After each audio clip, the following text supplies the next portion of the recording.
another the Whaleshares Blue Report show. It's good to have your company. I'm looking forward to this. We've got a nice show for you tonight, guys. The usual segments, and I'm delighted to say that Walrus will be giving us the news update from now on, which is good when he can. There's going to be some issue with time zones later, but we'll sort that out, I'm sure. But he's going to be delivering the news segment of the show each week now. So I will hand over to him in just a moment, and he can give us some updates, hopefully. But just to let you know that tonight's guest, let me just say, first of all, we've got the usual coffee and crypto segment with Chief Mapster, great guy, very knowledgeable guy, and I'm looking forward to his segments tonight. Really am.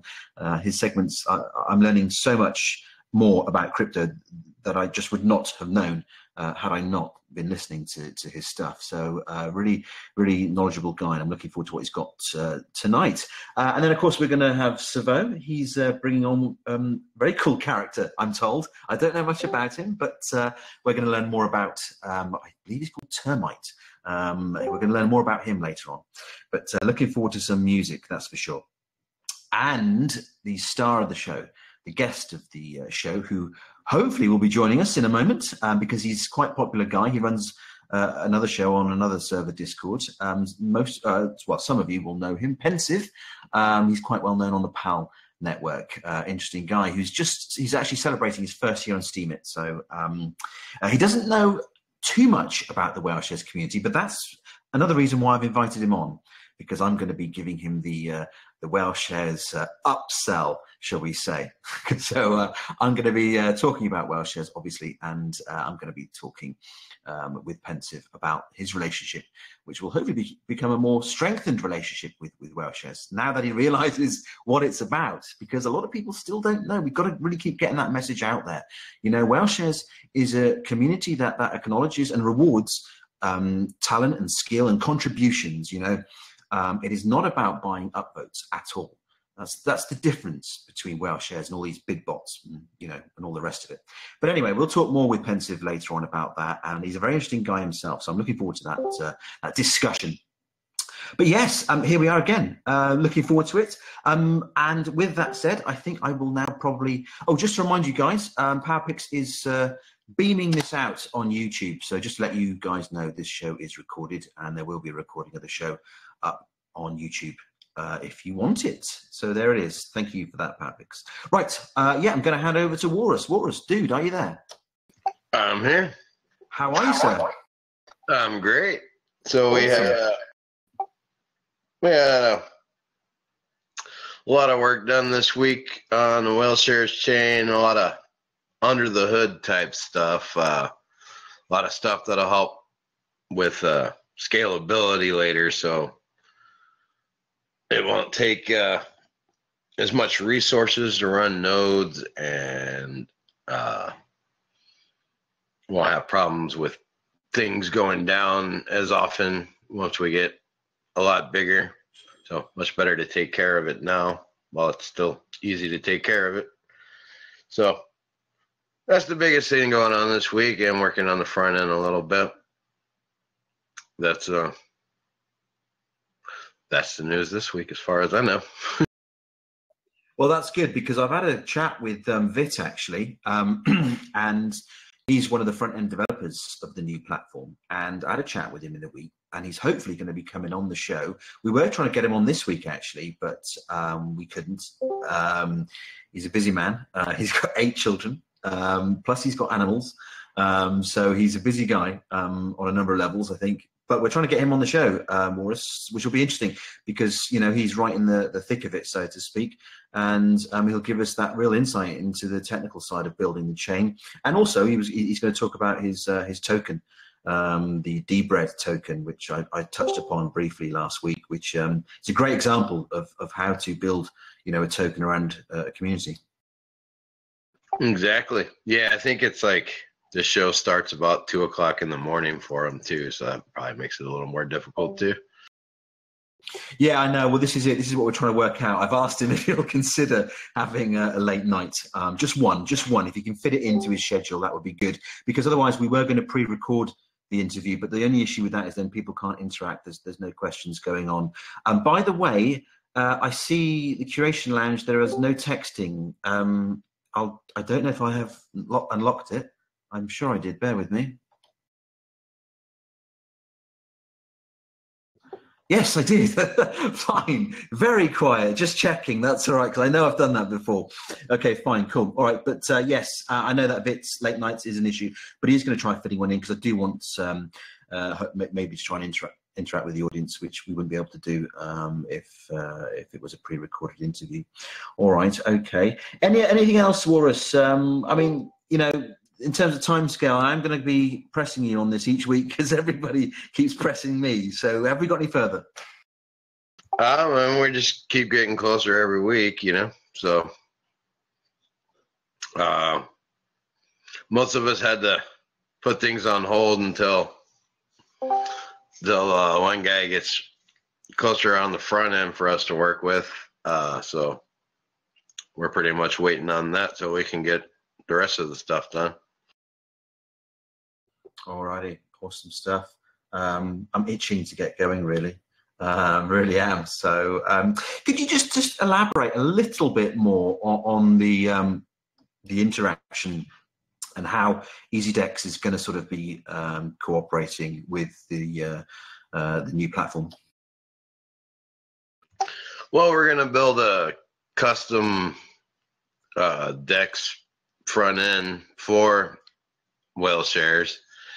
And then the way it's going to work, which that's basically what EasyDex is going to do, is build the custom front end. And then the way we're going to have it work out is that so that because all posts on the Whaleshares chain are 100% power up. So then when you power down, the tokens just show up in your Bitshares wallet, which will be right on the DEX. So you can trade it for whatever you like to right there on Bitshares. Right. So when you do power down, the power down will be credited directly to your BitShares account, yeah? Yes. Okay. Very nice. Yeah, that will be useful indeed. Exactly. Crystal's excited. Okay, awesome. Yeah, that's going to be amazing. Just touching on that, and I don't know whether you can answer this one, but obviously with Steemit, you know, we have SP and we have SPD. I do get asked sometimes, and I'm pretty sure there isn't going to be a separate currency built in to the new platform. It is just going to be Whalestake. Is that right? Well, there's Whalestake and Whaleshares that'll be WLS on the DEX. And basically it's just the stake tokens and the liquid, so you can stake it or you can power. Well, it's 100% power up, or well, we're probably not going to call it that, but that's the equivalent. And so you get paid in Whalestake, and then you can power that down into the liquid Whaleshares. Right. So just so I've got this clear in my mind, let's just say I put up a post on the new platform, and after the 7-day period, it matures. There's no 50-50 division. It's all credited in Whalestake. Is that it? Yes.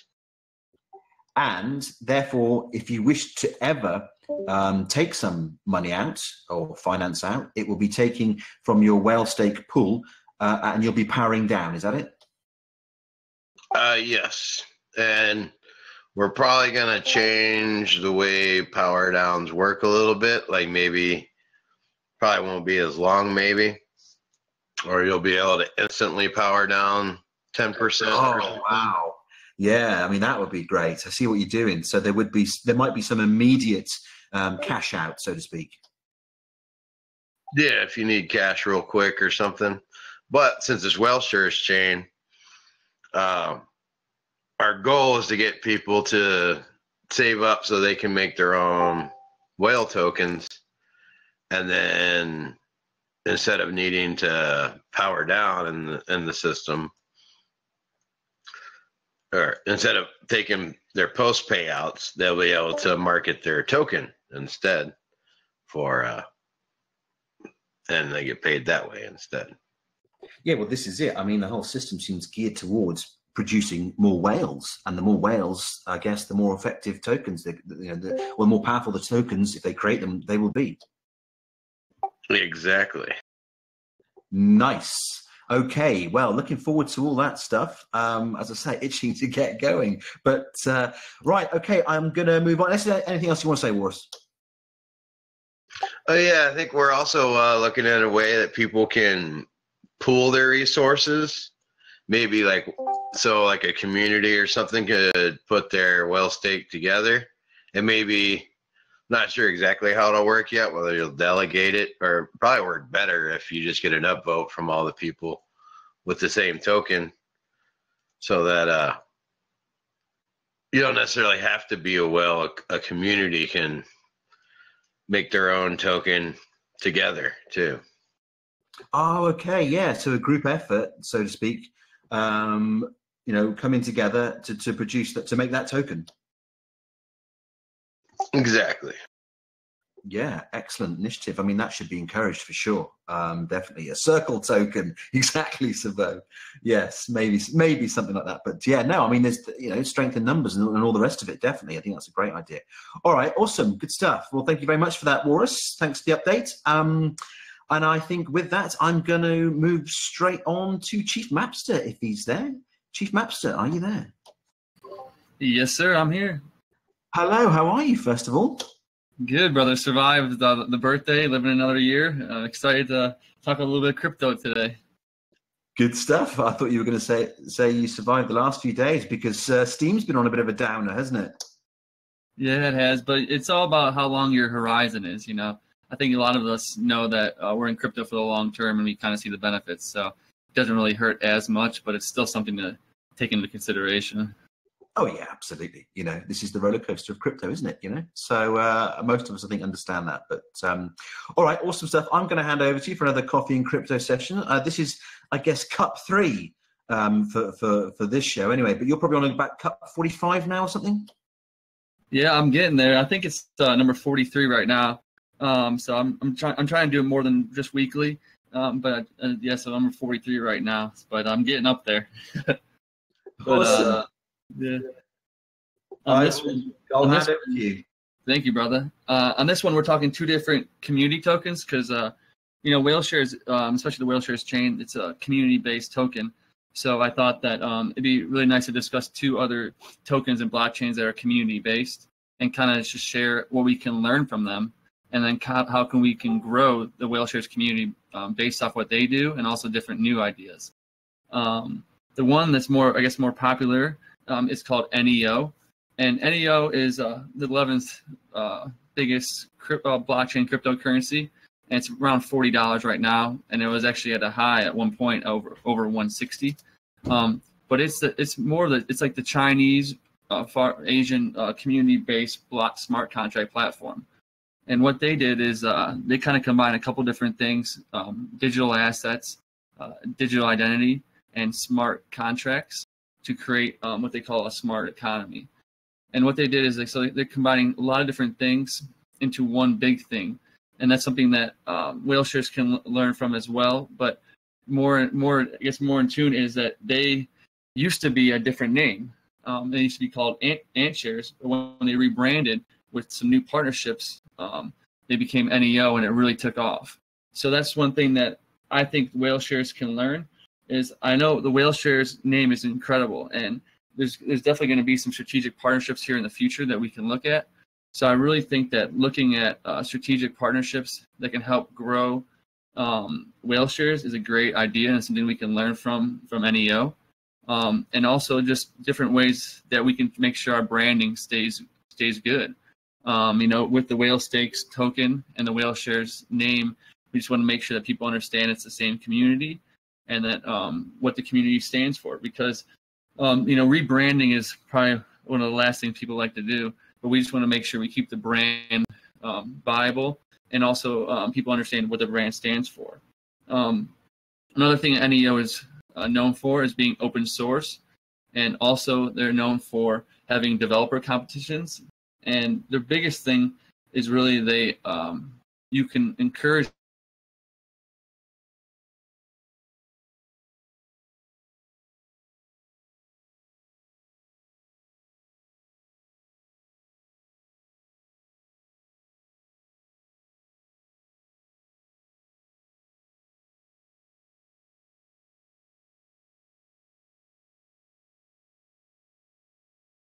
Whaleshares tokens long term, whether it be a whale such as Walrus's token or the Whale Stake token or Whaleshares token. It's good to encourage people to hold it for the long term, and that's what NEO does with gas. And another thing they do pretty well is they're open source. It took about a year for them to become open source, and I think it's because they learned that they developed the network, but when you become open source, it allows for more growth. So they really have grown since then because of it's open source. It allows a lot of developers to create dApps because that's one of the it's a platform created for decentralized applications. So I think that's one thing that we can learn from them as well, is to make sure that to encourage the best growth, we keep it open source so that developers can build different ways to access it. And that's one thing that I've noticed about NEO is they have a lot of different clients, whether it be mobile, desktop, web, or hardware, and they have different versions of it for obviously different operating systems and different computers to make sure that many people and many different types of people can access their network. And that's one of the biggest things we need to make sure, that people can access the Whaleshares token or Whaleshares network, whether it be on mobile, desktop, or if sometimes you need to have different apps, you actually need to have an application for it. So that's something that I think that we can learn from NEO and apply, so we can get long-term growth for the token.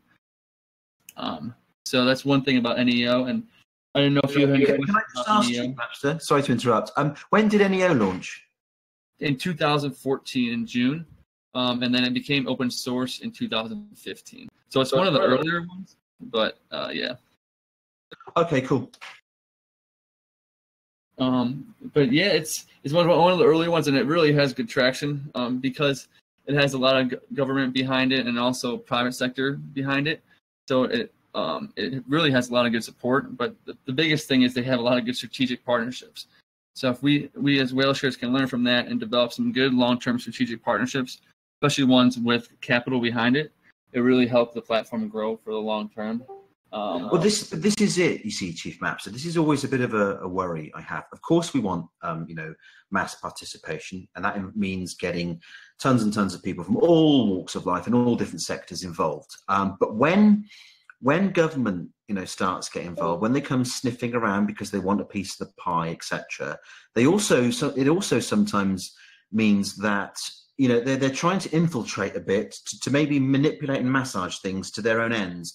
And so there's always a bit of a worry for me when either huge corporations or government starts getting involved. Do you know what I mean? Yeah, absolutely. And I think that's kind of like catch-22 is what they did. They took that government money and interaction for the ability to grow. So I think that's something that I don't think many of the people in Whaleshares will follow through.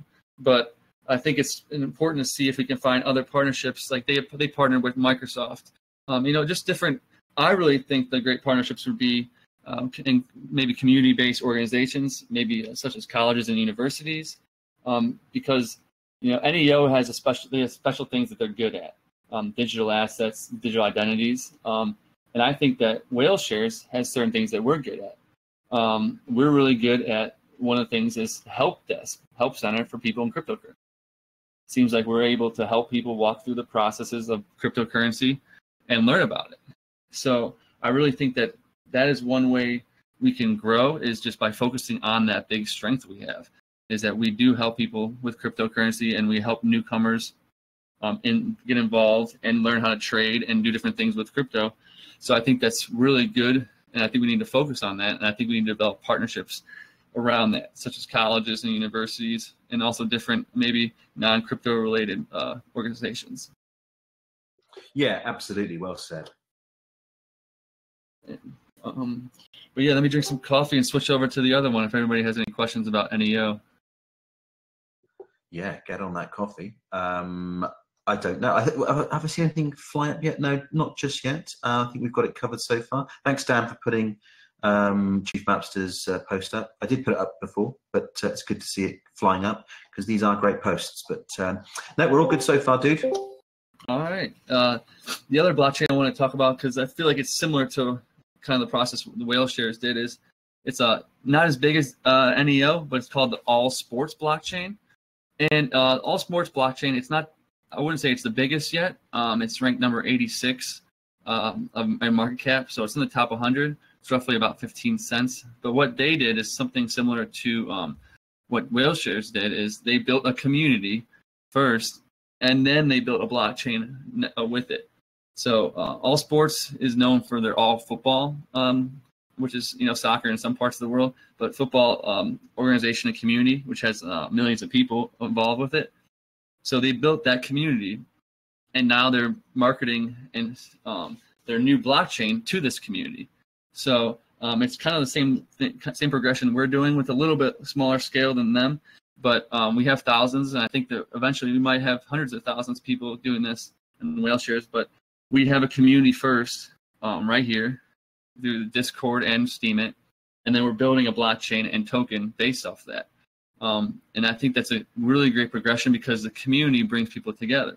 So I think that's something that's really good that we can learn from them. Another thing that All Sports does is they basically are trying to bring the blockchain to the sporting environment, sporting target market, whether it be they have a betting / guessing function. And they also, what they did was they cornered the intellectual property market. So say if you want to use Cristiano Ronaldo's picture, name, or something like that, they have him signed to their property. And it's a marketplace, so you can access it through the blockchain and see other people access it and what they paid. And you can, use his intellectual property to, for your product or service. So they basically got a couple of different things they're really good at, and they corner those markets, and they brought it to a specific target market.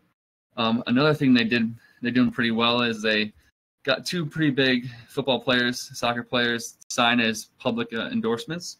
One guy's name is Eden Hazard, which he plays for Chelsea in the Premiership League, and he's also the captain for Belgium. And then they also got this guy named Sergio Aguero, which is he plays for Manchester City and the Argentina national team. So they're basically using two pretty big stars in other industries to push this blockchain. And that's something I think that we can learn from as well, is to kind of cross-promote in other platforms that maybe might not be tied to blockchain and cryptocurrency. That's what I was talking about earlier with maybe colleges and universities or other different maybe help centers, because I really think the one thing we need to focus on things we do well. And the Whaleshares community, besides great interaction and people, is we help people through the cryptocurrency phase. So we can kind of learn from All Sports and see if we can, double down on that. Meaning that maybe find different social media marketing outlets that we can go with, other influencers possibly that aren't connected to cryptocurrency in general, and maybe are just about providing value and helping people. And then we can kind of see if we can kind of partner with them to kind of double down on our benefit of being able to help people through cryptocurrency and kind of help them through the process. But yeah, All Sports is an interesting blockchain. They're really trying to bring their community that's millions of people into the blockchain and attacking the sports space, which is huge. So I think that we can learn from them by maybe getting some, what they use their raise funds for is marketing and sales. I know it seems like it's kind of old school to just get endorsers and such like that. But and at this time, our endorsers, the big names, are Instagram. Instagram influencers are people that have a lot of attention these days and are underpriced, given their attention. So I really think that's something that, if Whaleshares has any extra funds, or, has any opportunity to do that, I think it's a great idea to cross-promote with different social media influencers. And we can learn from other people in the space, such as All Sports Blockchain, that they become very successful. Starbucks, exactly. It could be one, but there's other different things. But the main thing we want to learn from is target, corner a certain market and dominate that market. So I think that's something that we can learn from them. And I'm glad they kind of paved the way, because Whaleshares can be able to do a similar thing, maybe in a smaller scale, start off with, and then grow from there. Yeah, I mean, just listening to you speak, the idea, in theory, of cross promotion, it does sound like a strong approach for sure. getting involved in other communities, it sounds like a good, healthy idea. And it seems, at least from the All Sports blockchain, that it's been successful for them. But if we just come back to Whaleshares for a moment, I mean, how, the practical realities of that, how would you see that working out? For example, what community do you think from the beginning they should be reaching out to? I really think colleges and universities, I'm reinforcing that. It's just because they are educators. They educate people and help them through the process of learning different things. I really think that some of these universities and colleges will be receptive to partnering with a community such as us, and we might just have to reach out to them. Because some of them, they're starting different classes and people are asking questions, different cryptocurrency clubs. So I think that maybe cryptocurrency clubs and different organizations such as that, like universities, we can really help and kind of connect with the people through that. But I think, one of the best things I really think is if we can get Walrus or Fuzzy or some of the leaders such as yourself, maybe traveling around in their respective areas and giving little talks, like little TED Talks. Absolutely. I mean, that's fantastic. I mean, Ascended Monkey just said there, what about having introduction classes for high schools? That would be a starting point in itself, wouldn't it? I think that's a great idea. And I think one way to do that is to give these talks, talk at these high schools, talk at these colleges, and Walrus is all part of the plan. And because that way the students will become aware of it, but also the faculty. And the faculty will see how interactive and interested the students are. And then they'll leap at the opportunity to maybe make this a long-term agreement. So I really think, and it also hits the next generation. A lot of the people that are really going to be living through this whole blockchain space in their whole lives is that age group. So I think it's a great age group to target. And I think by doing your local market, you hit London or everybody hits their local market and little TED Talks. It really gives kind of a local feel, because some people think cryptocurrency is it is a global, but they kind of think it's really, really big and it's not localized. But maybe we can kind of make it more localized so that they don't feel like it's just them against the world. Yeah, well, that's a fantastic point, because you're right. A lot of people think blockchain as this some kind of this huge global community, which it is, of course. But you can bring it back to that local level and create further, perhaps even more meaning, more meaning for yourself at that level, can't you? Yeah, absolutely. And I think another way to maybe do this, like you said, is kind of keep it local, but maybe have local developer competitions or local competitions with Whaleshares at different colleges or universities. I know that more and more colleges, at least in the States, such as Ohio State, which is the second biggest in the United States, they have cryptocurrency clubs. So these universities are having clubs where they have speakers and they have hundreds of students involved. And I think it's a great way to get involved with maybe on a local basis and work our way up, because we don't have unlimited resources with Whaleshares. We're not doing an ICO or anything like that. So we need to do the best we can with what we have. And we have community leaders and people that know a lot of stuff about cryptocurrency and blockchain and developing. So why not use that to our advantage and start sharing the message? We just got to find the right places to do it. Absolutely. I just want to quickly return to Neo for a moment. There was a comment, I think it was Black Libertarian, was concerned about the anonymity that you lose with Neo. Is that right? With Neo? Yeah. Yeah. That's one thing that's maybe because the culture is, maybe used to being tracked, identified. Even right now, that their newest driver license, their cars are gonna be chipped with GPS. So they're basically used to being monitored. And I think that's one of the reasons why the government got involved with NEO, is because they want to be able to give everybody a digital identity and track people. So I think it might be one of the reasons why it kind of fell off too as well. But if just China used it, it's still going to be a successful blockchain because of how many people will be on it. Okay, all right, awesome. What else have you got? Let's cover the two blockchains and then how to grow with it. I was just going to maybe I touched on it a little bit earlier, but just how to grow Whaleshares. I would say one of the biggest things is make it open source and have these developer competitions. Because right now we have, marketing and logo and stuff like that competitions, but maybe figure out ways that we can bring the development aspect to Whaleshares and get these developers on board, because like we know Wallace has a really good team, but if we have more and more people developing apps or dApps revolving around Whaleshares or different applications about the Whaleshare blockchain, it's only going to encourage more people to get on it, and the more people we get on it, the higher the price will go. So that's one thing that I think we should look at, is doing developer competitions and making sure that the code eventually is open source. And then I don't know how many funds is going to be happening for marketing and sales. I'm just going to jump in, Chief, sorry, because that's a very interesting point, because I've often thought once the chain goes live, you know, we want as many people on board as possible, obviously, that you know, because we want mass adoption. We want people engaging with Whaleshares, and there's going to be some huge promotional things and exercises going on. Absolutely, I'm sure I'll be involved in some. I'm sure you'll be involved in some.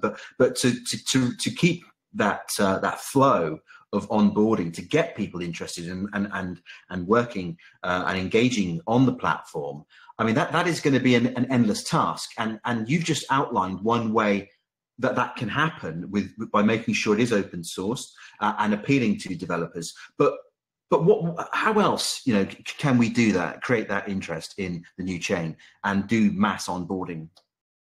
I think one way, because I know that we're a help center. You know, one of the good things that we do has been for a while is helping people. Like whenever they come in the Steemit, they come into Whaleshares because they need help with certain things. I really think maybe a social media campaign, I mean, through maybe Instagram influencers or Facebook, just highlighting, oh, you want to get involved with crypto, or you want to understand how to do crypto, you need help with crypto, join the Whaleshares community or come to the Whaleshares community. I think that's one really great thing about the community, besides the people, is that we help people understand crypto and maybe make their first trades through cryptocurrency. So I think if we do have marketing funds, or if we can find people to partner with influencers, I think that would really help. And just focus on, oh, you want to get into crypto? Here's a community for you, Whaleshares. Oh, you want to ask questions about crypto and no one's been able to help you? Here's a community for you. So I think that's a great way to get those newbies and beginners and people who really want to learn about crypto, because they've heard about it, but they don't have anybody to ask, or they don't have a community, someone to walk them through it. So I really think that's one way to do it, whether it be writing a Medium post or writing get a good maybe a viral video going, or just maybe putting some money into Facebook advertising or Instagram influencers. Well, you've touched on something. You see, you've touched on something that I've been thinking about for a long time. It'd be nice to get some kind of video output at some stage, and I think there needs to be serious consideration for that, because as you know, video is one of the key communication tools of the digital age, and a lot of it is visual, and I think video would be a great enhancement. I totally agree, and I think when we have so many people involved, so even doing snippets of each other, just showing the community itself, kind of explaining what Whaleshares is or how it can be beneficial to people is one way we can do it. But I think a quick snippet, 30-second video about Whaleshares helping you get into crypto, and because of that you can do this, and this. I think that's a great idea, and I think that we have the people to create great videos, and if not, I'm sure one of us know people in our networks to do it. So I think, and just like Savo said, animation would be awesome as well. But I think that's a great idea. Video, a little video snippet to get people interested, and then we have a post, or we have the Discord where people are waiting for those people to be redirected to them, and then help them through the process of becoming part of the Whaleshares community. Yeah, I mean, Savo says animation as well. I think all those things will definitely help for sure. Yeah. So I think that we have, as Wallace touched, another thing I want to talk about is giving reasons to hold the Whale token, Whale stake token, and Whaleshares token. And I think that some people want to become a whale, or they have communities that want to become a whale. So the fact that they can group this together and become a whale, or create their own whale token on the Whaleshares platform, is something we should definitely highlight, and definitely that's something that I would say would be more targeted towards crypto-related people. So I think we should focus maybe a little campaign on that towards crypto people. That if you want to become a whale, or if you want to, if you have a community that wants to become a whale together, then this is a place for you. So that's just another thing that I think we can reach out as part of the marketing plan to make sure we hit all the different markets, the crypto people, and the non-crypto people. Just have different ways to approach them. But absolutely. I mean, just to say, when I first found the Whaleshares community, it was an extremely welcoming, friendly environment, and that's what really struck me about it, to be honest with you. And we can leverage that as a marketing tool in itself. I totally agree, and because you can't fake that. It's authentic, and people in this community really want to help others. And we have different people from different backgrounds and different places in the world that can, maybe relate to someone better, or and we have the knowledge to do it. So I think that's something we need to leverage, like you said. And I'm excited to see us grow. And as the chain comes out as well, I think that we'll be able to figure out different ways to grow it as well. But I think like a couple of different things, like I said, keeping it open source, finding some strategic partnerships, doing some developer competitions, some social media marketing, and giving people reasons to hold the whale stake token.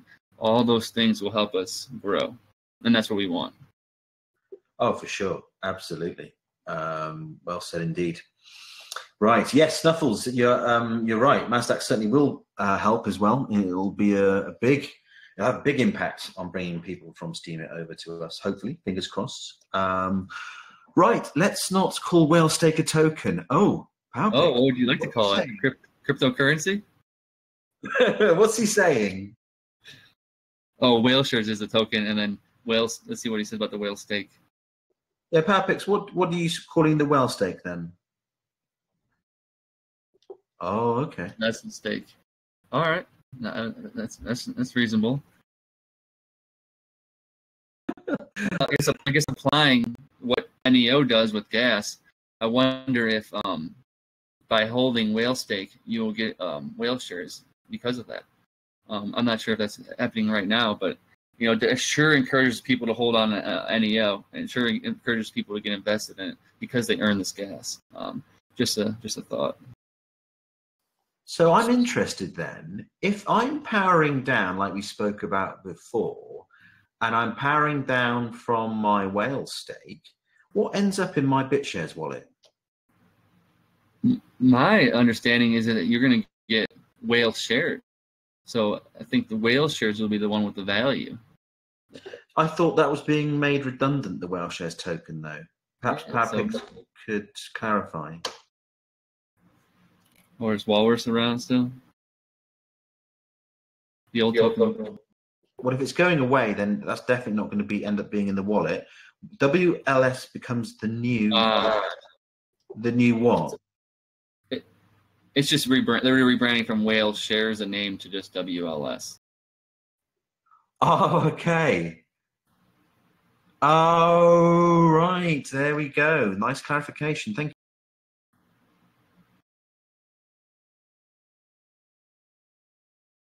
Got it. So there we go. All right. Question. How will we exchange our whale share?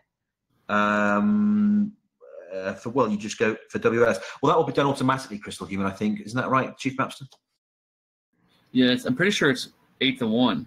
So from what I'm understanding is you get 8 times whatever you bought with Whaleshares. Yeah, that will be dealt with in the share drop, Crystal Human. So if you're holding Whaleshares in your wallet now, in the share drop, it will be 8.4 of the new tokens onto, for each Whaleshare that you hold. So that's how that will work. Alrighty, awesome. Anything else, Chief? I would say the one last thing that everybody can do is spread the word about the new chain and bring their friends and family and other people they know into this Discord, because I feel like the more people that we have in the ground level right now and at the start of this new chain, the better we're going to be as a community, and the better chances it's going to grow large. I think the Whaleshares is going to be around for a long term, but having a lot of people talk about it, market it, and spread it in their daily lives will definitely be a huge benefit. And I just appreciate you doing your part and doing these shows and all you're doing with your blog to really help bring attention to Whaleshares. You really give it a nice professional brand, and it really helps the branding, I think. So I really appreciate you and everybody here for having me. You're very welcome, Chief. But overstate me, because I'm still learning tons, like I've just learned there quite a bit. So, but thank you, appreciate it, and also I appreciate you and your contribution to this show, because as you've just demonstrated tonight, we've got lots to learn, and you're certainly helping there. So thank you very much for that, Chief. Much appreciated. Good to have you on the show, and I'm going to look forward to your next segment. Anything you want to lastly say? Oh, we were living in awesome times, and teamwork makes the dream work. So let's work together, and we can try to be helpful to each other. And let's grow together, because we can bring a lot of value and help people in this world. So there's a lot of people that don't know about cryptocurrency, and like I said earlier, we're ahead of the game. So let's try to help people find out about cryptocurrency and see how it can help them achieve their dreams. So I really appreciate all you guys, and everybody here. You're ahead of the game. So I appreciate you guys being understanding and knowledgeable of trends and identifying how important this is in the world. So I really appreciate everybody, and hope everybody has a positive day or night. Thank you, Chief. Much appreciated. All right, good stuff there. Another great coffee and crypto session from Chief Mapster. Right, going to move on. Now, I'm hoping, well, he is there, my guest, but I hope I better no, he's unmuted. So Pensive, I'm going to introduce you all now to Pensive. Some of you will know him, some of you will not. I've only just gotten to know him. Oh, he's unmiking. He's hopefully going to talk to us. Pensive, are you there, sir? I am indeed. Yay, how are you? I'm fine. Yeah, I'm on. Okay for this. Yeah, you dipped in and out there, but I think you said you're fine. Have you just finished a show? Yeah, we had My Life in 8 songs with 3 musicians this week, all playing their own songs. And when Discord broke at one point, Darren Claxton very gallantly started playing live. So 2 of his 8 songs he played live. Oh, wow. You see, Darren Claxton, he was on this show, actually. Savo brought him on. I think it was last week or the week before, can't remember. But yeah, he's a fantastic musician. Fantastic. All right. Well, good. We'll talk about that show in a moment, because I know it's quite a popular show, and Rico has been on it himself. He's told me about it. Indeed, yeah. Yeah, he's told me about it. But anyway, how are you? And congratulations, because I think it's coming up to your first anniversary on Steam, isn't it? It was a couple of days ago, yeah. June the 13th I joined last year. Okay. And can I just ask you, just very briefly, because I don't want to spend too much time on this, but how did you find Steam? How did you get onto it? It was the classic YouTube, and I can't remember if it was either or both Jerry Banfield and Jeff Berwick, one or other or both of them. And what did they do to you? I mean, if you want the whole story of how I got here, it's all to do with sunshine, because I am keen to partially go off grid, and therefore I wanted to buy solar panels, PV panels, and I started looking around, and to save for them, this was back beginning of 2017, I thought, how am I going to save the money for these? And I came across Bitcoin. And someone introduced me to Bitcoin just as they were starting to move up from sub 1,000 upwards. And I spotted there was a company in Oxford or somewhere in Britain that was selling PV panels for Bitcoin. I thought, let's do that. I'll get into Bitcoin. It seems to be going up. People say it's going place. I can. So hang on just a minute. Did you say you found a place that was accepting Bitcoin in Oxford? What year was that? That was 2016, 2017. Oh, wow, okay. A renewable energy company. And so I thought, yeah, Bitcoin's the place. People to say it's going to zoom up to the moon, etc. And I bought a little bit of Bitcoin when I think it was about £800, $800, something around there. And I started buying it, but then my first one bank and then another bank blocked transactions in crypto. So I thought, I've got to find another way of getting cryptocurrency. And I saw Jeff Berwick and Jerry Banfield say about Steam that you could earn crypto with Steam. So I thought, I'll go there. And that's how I got there, with a view to making money and saving up to buy my solar panels, which is still the ongoing goal. Yeah, well, that's great. I mean, it's just quite a unique gateway to the crypto world you had there. But I'm glad you found it. I'm glad you found Steemit, of course. So that's great. You say actually, I think it's in your anniversary post that you thought finding Steemit has probably had just the same amount of impact on you as when you found the internet in 1994. Is that right? Yes, I mean, I found the internet because I worked for Friends of the Earth back in the 80s and 90s in London, and I was their communications officer, and I was using something called GreenNet, which was a forerunner of the internet. It was a sort of private version of the internet. And after I left there, a couple of years later, an Australian guy who volunteered for me at the time, but then became their IT manager, rang me one day at the beginning of 1994 and said, "Oh, you got to come and see this."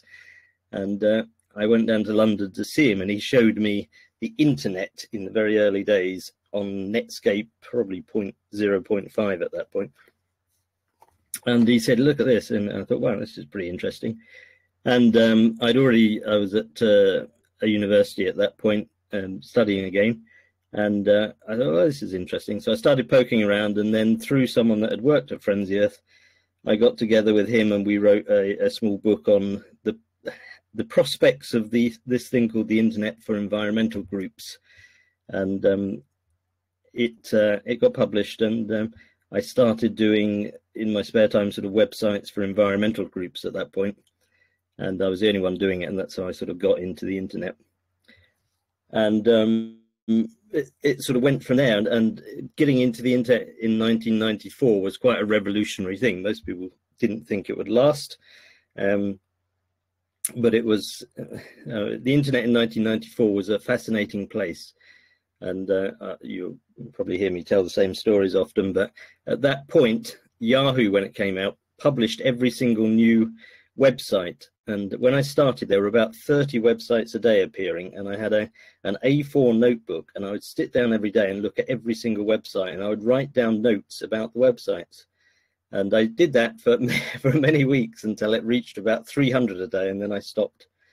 I mean, it's such a nice simplistic approach, because back then people would be doing things like that. It would be completely normal to do something like that, you know? It was. And I mean, the early days of the internet were the best days by far, because... Well, this is it. I mean, some people say that, you know, and I think you're right. It was like the Wild West, wasn't it, in many ways? It was the scope for potential was just unbelievable. And it was before it became a real saturated commercialized place, and it seemed like anything was possible. But I see now the parallels with that, like you've outlined in your post, with that, and where we are now with blockchain. Yeah. Because for me, the blockchain is a whole new internet. It is. I mean, the early days of the internet. I mean, I probably got into the internet earlier than I got into the blockchain. I mean, at that time.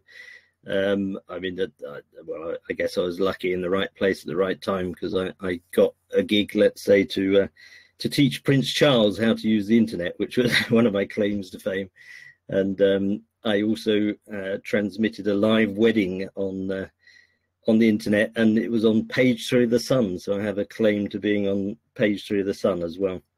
Wow. Well, we're going to talk, you've got a few claims to fame, and we're going to talk about them in a moment, but you've just outlined a few there. But that's nice. That gives us a nice history there of how you got onto the internet and Steemit, and it is an interesting parallel there for sure. But here we are now, 2018, and we've all come together because of this place called Steemit and Whaleshares. And I mean, what do you want now? Because you're involved in these shows on PAL. But where do you see yourself, let's say maybe even a year down the line? What do you want to be doing on the blockchain? I mean, the two things that excite me most about it are at different ends of the spectrum. And I think I didn't catch who it was speaking earlier about sort of promoting Steem and Whaleshares at the local level, which is something I've dabbled in and attempted to do in Wales. And for a brief period when Steem was riding high, we started having meetups, and we were talking about doing training classes and so on. But with the decline of Steem and being in a very rural area, that became difficult. But the potential for using Steem or any cryptocurrency, but Steem particularly, in a local context is quite fascinating. I mean, I live in a town with about 1,000 inhabitants. And imagine if you could take even 100 of them, 10% of the population, and get them on Steem and getting them all earning a modest, let's say, £1,000 a year, $1,000 a year. You multiply that up, the impact one could have on a local economy on a small town is ginormous. Absolutely. But it is pensive. I'm going to jump in. I'm sorry, because we're a bit pushed for time to some respects, but we've got a lot of time in other respects. But with you, there's so much I want to cover. I am going to keep jumping in, but you're absolutely right, because if you go to that local level, even if you could convince 10% of your own town or city or village, wherever you are, to get them on the blockchain to see they could make money, that is a huge achievement. But my word, is that a difficult thing to do? I know. I've tried getting my friends onto the blockchain. It's not an easy task, is it? No, I mean, Steem, it's harder to get people on Steem than it was to get people on the internet, I've got to be honest. Steem doesn't make it easy, as I'm sure everyone listening will know, the ridiculous sign-up procedure and, 3 currencies and no password saving and so on and so forth. I mean, Steem has designed itself to be as difficult and have as many barriers as could be feasibly considered. So, it wasn't designed for people. It was designed for, I won't fill in the rest, people can, but, it has been designed in a dreadful way for mass adoption.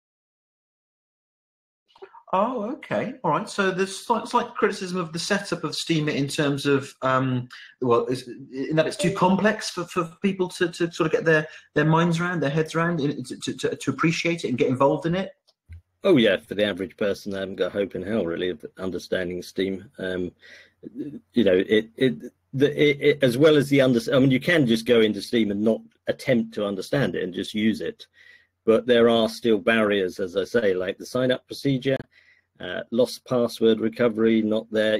Most things that, people turn up on Facebook, they plug their details in, they've got an account, they lose their password, they get a password reminder.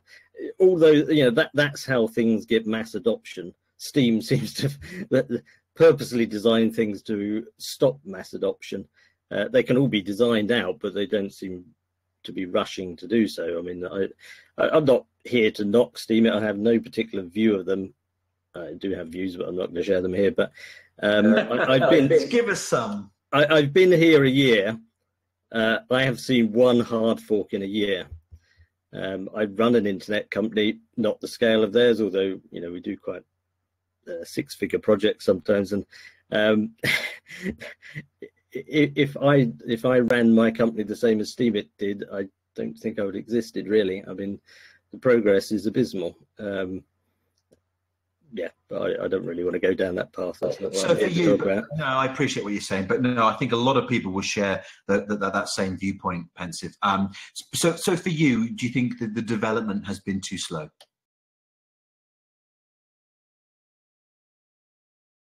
Oh, Pensive, have we lost you? I'm still here. Can you hear me? Yeah. Did you catch my question? Yes, I did. Yeah. No, as I say, I used to fret and worry about that, but now I just ignore it and get on and do what can be done. And I found sort of more interesting things to do on Steemit than to worry about how it works or not. Steemit is what it is. If you don't like it, leave. I mean, that's the essence of it. It's sad that it's not better, and I think it could be better, a lot easier. Well, this is a good point for me to jump in and say we need to start talking about Whaleshares, because Whaleshares will be a lot better than the Steemit platform. Yes, I'm biased, but I can say that with some degree of insight. And I want to ask you, because you're not someone who's overly active in the Whaleshares community, and it's one of the reasons I deliberately brought you on the show, because I'm not just after people who are always involved in the Whaleshares community. I want to talk to people who perhaps aren't, because I want to know what they know of Whaleshares and whether or not they would consider being more involved, and whether or not, more importantly, you're going to come over to the new chain when it launches. I mean, I've heard of Whaleshares many times, but I must admit it's remained something of a mystery to me, because I've never had the pull or time or whatever to investigate. I mean, one of the problems with Steam is, as soon as you get into it, there is just so much you could spend. You know, you could spend 100 hours a day learning about all the nooks and crannies, and there are many fantastically interesting bits I've never even touched upon, and that is one of the fantastic things of Steam, that every day you switch on your computer and you'll find something new. Now I've sort of got to the point where I know the things I want to do with the system that I'm on. And to some extent, if someone presented a different or a better system that could do the same things, I wouldn't mind swapping. I'm wedded to the things I can do rather than the platform I'm doing them on, if that makes sense. Well, yeah, no, that does make sense. But that's exactly what Whaleshares is going to hopefully achieve. It's going to leave a lot of the bad stuff on Steam, leave that behind, and take the good bits, but enhance the good bits, so it becomes an entirely new, much better experience than Steam. I mean, that would be good. I mean, the two ends of the spectrum, I mean, I said one of them. One was building local communities, which is something I did in the web world, and I created some quite large communities over the years. I mean, the biggest one, we had 1/3 people on. And I would love to have used Steam to do that, but the mechanics of Steam don't allow it to be done. And that's one of the things that frustrated me. And you can look back at my early posts about one or two things I proposed, and then I found they were impossible to do on Steam, which frustrated me. Simple things like, you know, not being able to edit after 7 days means you can't run communities very effectively, and you know, other stuff like that. Then just the very mechanics that you can't order information, etc., etc. I mean, there's a thousand things that make Steam a difficult platform to work on. Yeah, I mean, I think for perhaps people who want, you know, eggs in different baskets, and you've obviously established yourself very well on Steemit. You know, Mazdac, Walrus has just put up there about Mazdacs, and that's another project that Fuzzy's working on, him and his team are working on.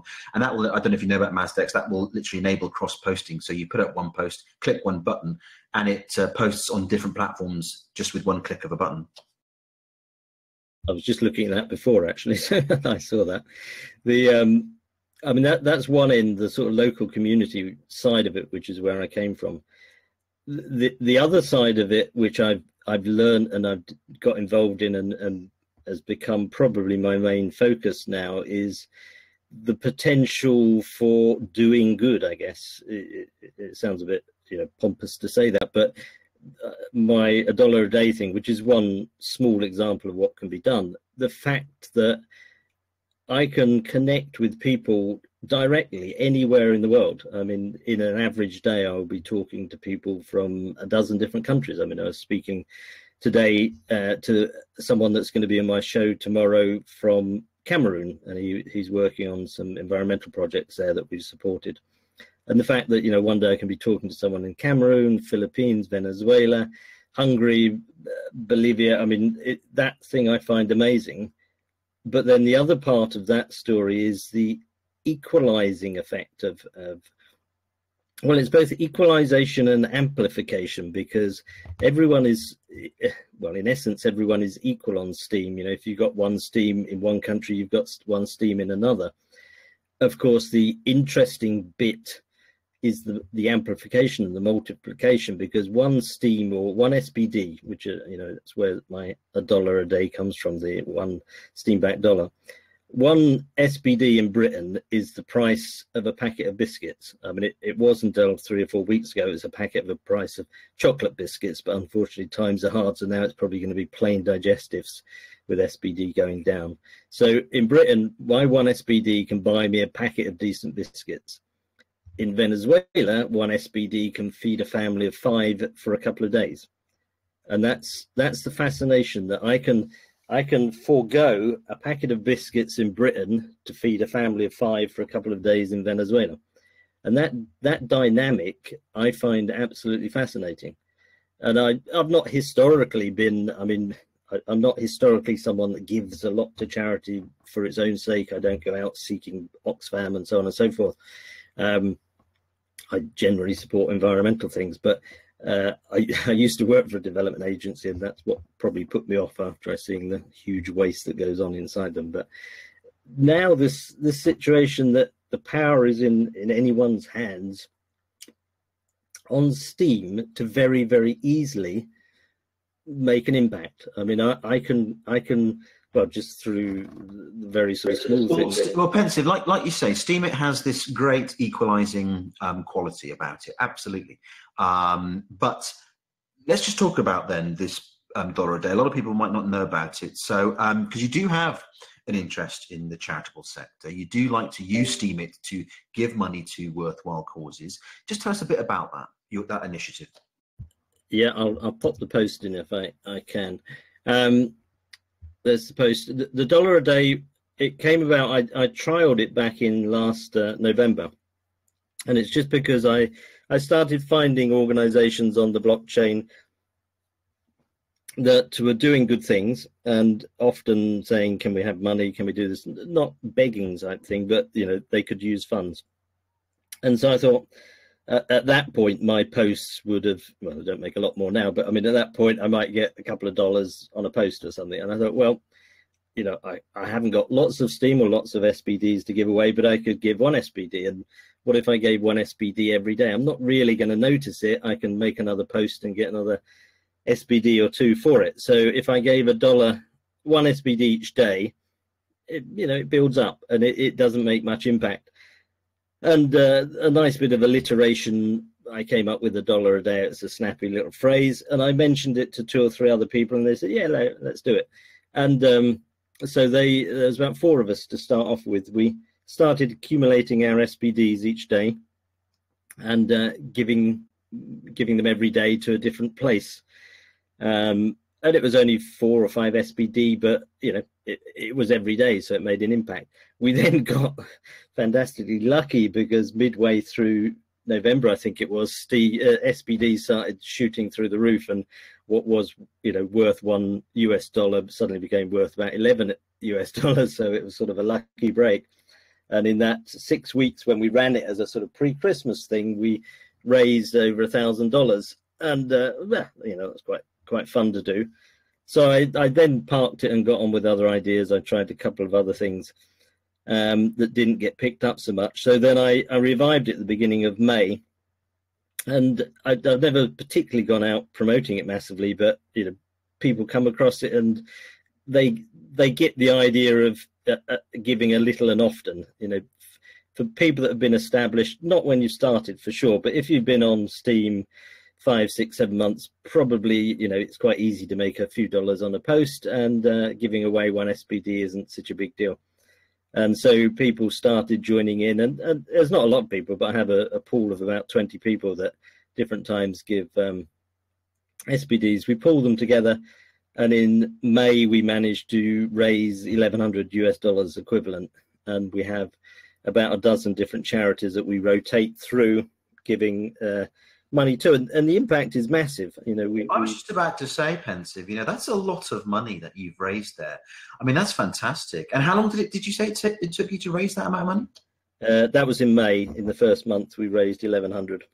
Wow, that's great. That's fantastic stuff. And I mean, in Western terms, it's not massive, but in certain countries, that has put shoes on. A lot of money for certain countries. Yeah, shoes on 20 or 30 children's feet in Venezuela so they can go to school. I mean, interestingly, in Venezuela, obviously is one of the countries that has most problems at the moment.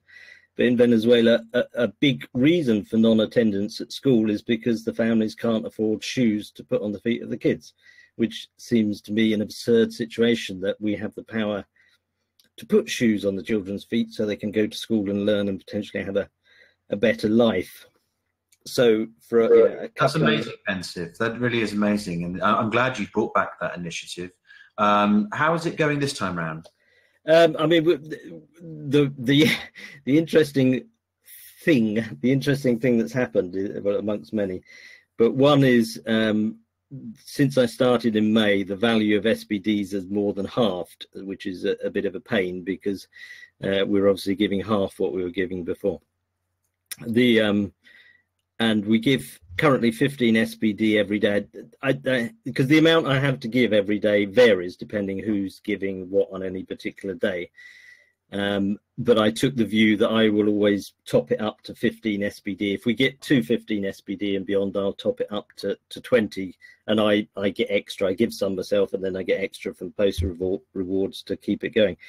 But I didn't want to vary every day, otherwise charities would A, not know what they were getting, and B, it would be a bit unfair that one day they might, someone might get 20 SBD and the next day they might get 10. So I level it out by subsidizing it from the poster rewards and just whatever I have. Okay, all right. All right, Peter, there's lots I want to talk about with you, but I want to move on now to some of these shows that you do. I know that the 8-song show that you do is very popular. People seem to love that. I bumped into a few people who talk about that. So tell us a bit about that, and then I really want to talk to you about this interview you've got coming up with someone quite important. But we'll park the interview you've got coming up for a moment. Tell us about the shows that you do, particularly the 8-song one. Yeah, the My Life in 8 Songs. I just came up with the idea, actually. I mean, anyone in Britain can probably work out where I got the idea from, but I'm not going to say. I'm in Britain, can you tell me? Of a certain age. No, I'll get done for copyright. No, I mean, I love interviewing people, and my other show, the Alternative Lifestyle Show, is based around interviews. So I love interviewing people. People like music, and so I put the two together. And it was just a vehicle for people to tell their life story, punctuated by 8 songs. The figure of 8 was purely because the maths mean that in 1 hour you can have an average song length of 3.5 minutes with 3.5 minutes of talk.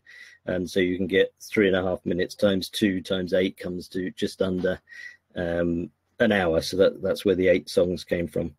And we've had all sorts of people on it, and interesting and less interesting, I guess. The fascinating thing is I get to hear or listen to a vast array of different music that I would probably never listen to otherwise. And the curious thing is, obviously, every guest thinks I will know every song. And I don't. I know possibly about a third of the songs of the artists. So I have to bluff my way through a lot of the musical.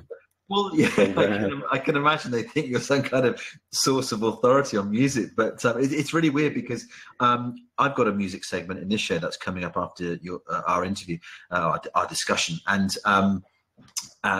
Savo leads that segment, and I've been exposed to a number of artists and different types of music, and I'm learning stuff with music even now, and I'm sure doing what you do though, Pensive, where you've got 8 songs per show, you're going to be exposed to all sorts of different music influences. It's probably been a bit enlightening for you. Yes, I mean, I had sort of keeping a league table of what were the most popular, and things like Leonard Skinner, Metallica. There are some that are popular and recur. Pink Floyd recur quite often, and that's possibly just the demographic that tends to come on it. And there's an awful lot of totally obscure ones that I have never ever heard in my life, and some of which I'm quite happy I hadn't heard in my life before, and others I'm sad I'd missed so far. And you can actually usually detect, and I never really give a great deal of opinion about the songs. You can detect because obviously not all songs are 3.5 minutes long. Some are longer, some are shorter, and you can tell if I cut the songs short quite quickly, it means I'm not so keen on them. If I let them play, it means I like them. Yeah, interestingly, twice I think now we've had in the segment, in the 3 guests, we've had 2 occasions where 2 guests have chosen the same song, which I let it run because I don't want to say to one you can't have that because someone else in that particular show has chosen it as well. So we just let it run and the song gets played twice, and no one particularly minds because each one has got a different story attached to it. So awesome. All right. I was just going to say one other point. This week, because I just wanted to mix it up a bit and try different things, and because we have had copyright issues or licensing issues because MSP subscribes to something called Sound Exchange for the licensing of the songs. So every song we play has to have a licensing can be like, you know, has to be able to be licensed, which has knocked out on average 1 or 2 songs a week get knocked out, which is quite awkward because, you know, if people have chosen the songs because they are special to them, to then go back and say we can't have that one because we can't license it. Why do you need a license? Are you affiliated to some kind of station? Because MSP broadcasts to the outside world. It's not just Okay, yeah. Yeah, as soon as you put it on OBS and Twitch and whatever, you've got to have licenses for it, and they pay every month for it. Sure. So this week we got round it because we decided to have 3 Steam It musicians only play their own songs, because I'd been asked before by musicians could they play their own songs, and so generally up until this week we'd had the rule that if someone is a musician they can include one of their own songs, but this week we went for all 8 having their own songs, and I must admit it was probably the episode that I enjoyed the most because the songs were all fantastic. I was uncertain, you know, I knew some of their works, but I thought, are they really going to be able to come up with 8 great songs? And they all did. That's fantastic, because I think that's really important, you know, and that's what I've done with the music segment in this show is, you know, Savo is very involved in the SMA community, and as a result of that, he's in constant contact with all these emerging artists and people who are trying to get somewhere with their music. And I thought it was important that we try and showcase, so to speak, some of those artists on the platform, because it's always great to hear original music, you know. Yeah, I mean, and it was particularly fun because we had a few technical issues. So Darren played 2 of his songs live, which was really quite cool. So I think I may just go for all songs have to be played live from now on. Do it. All right. Let's just move on to this other show then. In fact, I don't know if it is another show, but you said you've got an important interview coming up with quite an interesting guest. Is that on a different show or the same show? I do 2 shows each week. I do My Life in 8 Songs, and then my original show that I started off with is the Alternative Lifestyle Show, which reflected my sort of original start in the homesteading community here. So the Alternative Lifestyle Show is homesteading, prepping, alternative media, it's all sorts of stuff, vegan, homeschooling, tiny houses, renewable energy, anything and everything really, and it expands week by week really. A curiosity of when I started the Alternative Lifestyle Show, I quickly realized that on Steam, to be quite honest, most people have an alternative lifestyle almost by definition of being here. So it sort of became changed from the Alternative Lifestyle Show to the normal Steam Lifestyle Show. So I mean, I don't think there's many people on Steam that would really fit into the mold of dead center normal people really. So anyway, that's an aside, but it's the Alternative Lifestyle Show, and tomorrow I'll put the post. Yeah, tell us about this guest you're interviewing.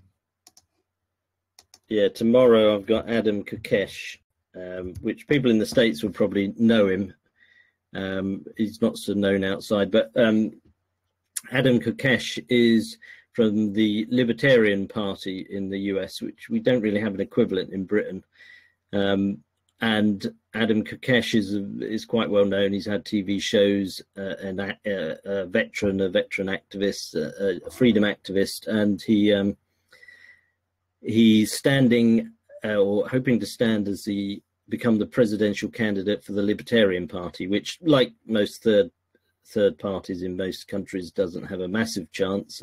They're very much the outsiders against Republicans and the Democrats, but you know, they make their mark. Adam Kokesh is a particularly vociferous member of the Libertarian Party. His platform is basically that he wants to abolish federal government if he gets into power. So it's a curiosity of a campaign. Elect me to abolish government. So well, I think that's going to strike a chord with a lot of people. I think that will resonate with many people. But tell me, why did you want to get this guy, you know, on your show? And is you know, does his politics kind of chime with yours? I mean, I guess so. I mean, I'm sort of non-political. I mean, I had in Britain been involved with the Green Party for some time, but not for a while. I'm sort of, I guess I'm verging on the anarchist tendency. Really, I don't go for government more than I need to. I'd rather do without it, and a lot of it I just find pointless. So I guess in that respect, I would fit in with the libertarian mold, but we don't. Although apparently there is. I was talking to them, and there is a teeny weeny libertarian party in Britain that, if you really dig deeply, you can find. But I think there's a very few thousand people involved with it in Britain. I don't know if it would ever take off here. So, well, this is it. I don't know. It might do, though. But how did you get him on your show? Someone knows someone, that usual route. So one of the someone I knew. I'm trying to remember who put me into. Oh, it's Movement 19. I don't know. You might know Movement 19. Avian Flu, he goes by as well. He has a show. Savo would know him for sure because Movement 19 was on this show the other week. Oh yeah. So yeah, he and John Vibes, who were on one of my shows. I can't remember which one of them. They both know Adam Kokesh. So one of them, I can't remember which one, put me in contact with them, with his sort of press secretary or something, and that's how I got the connection.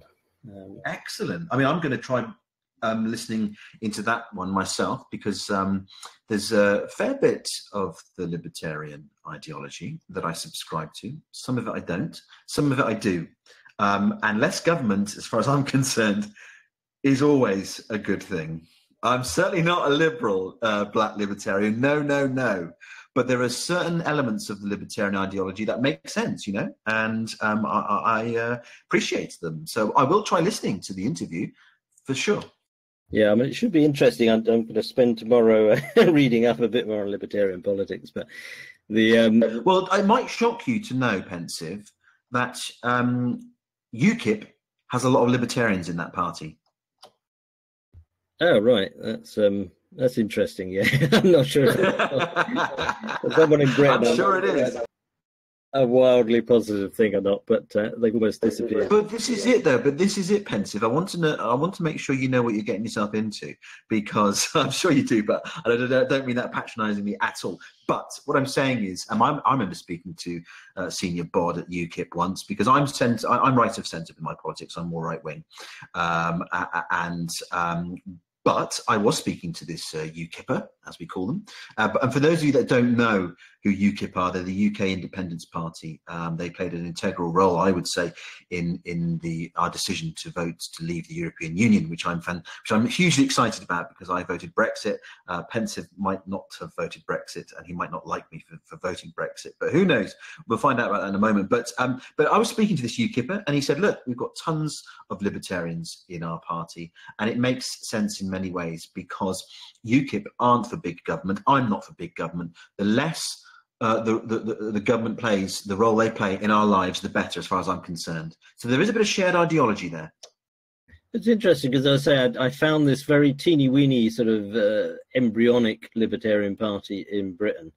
It would be interesting whether UKIP, as it dissolves, as it obviously is in Britain, it's vaporizing, whether people find a home in the Libertarian Party if it was angled and marketed right, I guess. And interestingly, there is talk, and Adam Kokesh currently are in its planning stage for him to come on a speaking tour of Europe later in the year. And I've got someone else coming on the show tomorrow who's helping with that as well. So it'd be interesting to see what impact he would have if he comes over here speaking, and whether he would share a platform with Nigel Farage would be interesting. Yeah, exactly. That would be very interesting indeed. And yes, maybe the fact that, as you say, UKIP is slowly losing its momentum with voters. Maybe rapidly, I think.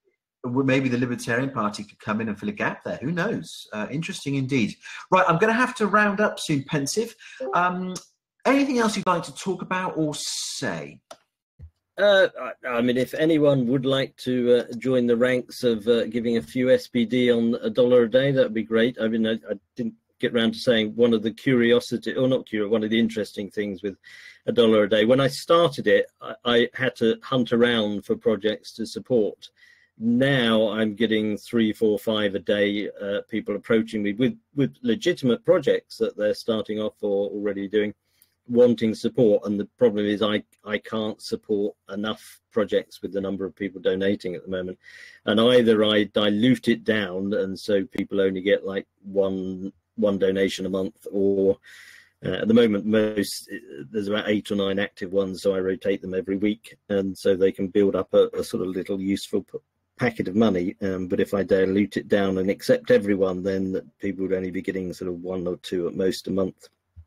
And with SBD going down so much, I'm trying to avoid that. So I'm looking for more donors to join in. I mean, either people can donate for a month, for a week, a day, not less than a day, but ideally ongoing for a bit. In fact, that post I put in earlier, yesterday or the day before, I set up a separate account. Previously, I was doing it myself, but now it has its own account and its own logo. If anyone wants to support that would be good. And if anyone wants to support it in a different way, I don't know if you know Chorus Kate, but she did a fundraising crazy smoothie challenge to raise funds for the project, not through my asking. She just went off and did it, which was really cool. She invited people to say what they wanted to put in a smoothie in a previous post, and then she promised to make that smoothie and to drink that smoothie, which she did, and it had a few weird ingredients, and all the money raised from the post. I need to know what was in it. It wasn't too bad. The bacon and soya, 3 tablespoons of soya sauce, I think, were the bits that got it a little bit unstuck, but she did drink some of it. And so the money from the 2 posts, but that post is still open for voting. So if anyone wants to go and vote on that, that will boost the funds that will be coming to $1 a day as well. But awesome. Well, that's fantastic. If anyone wants to contribute, that'd be cool. If anyone wants to come and listen to Adam Kokesh tomorrow, it's on 10 p.m. to midnight UTC, which will be about I don't know, that's about 5 or 6 p.m. in Eastern Standard Time, on thereabouts. Yes, well, when I move on in a moment, feel free to drop the times and days of your shows. That's absolutely fine. That'd be good, in fact. I just want to touch on a comment, in fact, just returning to what we were talking about before with libertarianism. Walrus says, libertarianism is as close as you can get to anarcho-capitalist capitalism without getting rid of the state completely. Do you agree? Yes, I mean, from what I know of the Libertarian Party, I mean, I've been reading mainly about Adam Kokesh's version of it, and I don't know yet whether what he's espousing is, the whole package of libertarian, or that is his particular version of it. I haven't read enough in depth to know that yet. Oh, okay. All right. Awesome. Okay. Well, look, great to speak with you. I mean, it's nice that you've been a guest for a change. I guess you're doing the interviewing most of the time. Have you ever been a guest on any of the other shows on Discord anywhere?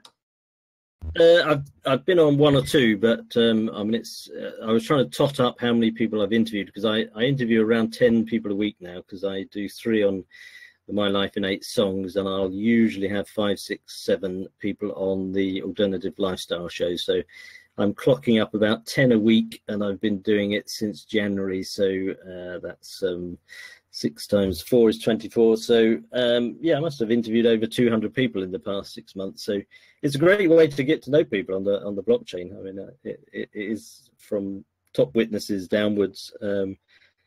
I've managed to speak to a lot of people, so it's really enjoyable doing the interview.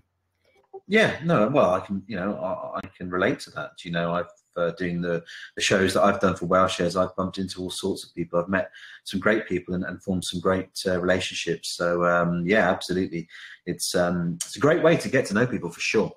Right. Well, look, Pensive, thank you very much for coming on the show. It's been lovely to have you on and learn more about what you're up to on Steemit and your vision. And hopefully we'll bump into you again at some stage, and hopefully on the new chain if you come over to the new Whaleshares platform. Be great to see you there. But I think I'm going to wrap up then and just say to you again, thank you one last time. It's been great to have you on the show.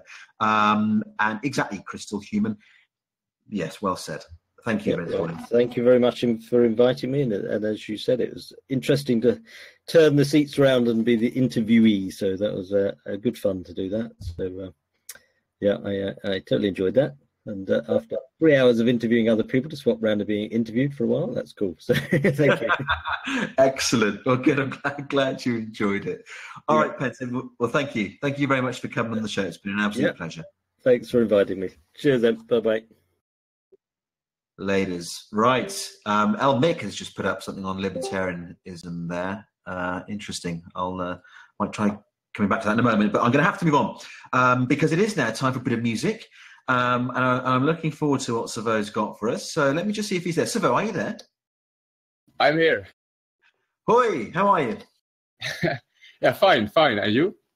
I'm very well. Very excited to see what music you're going to be giving us and who you've got.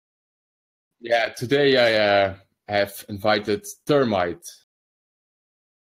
And the reason for that is because, I see him really as somebody who is unique as an artist and also has a very vast community going on with what he is doing. He inspires me, and he is a great guy.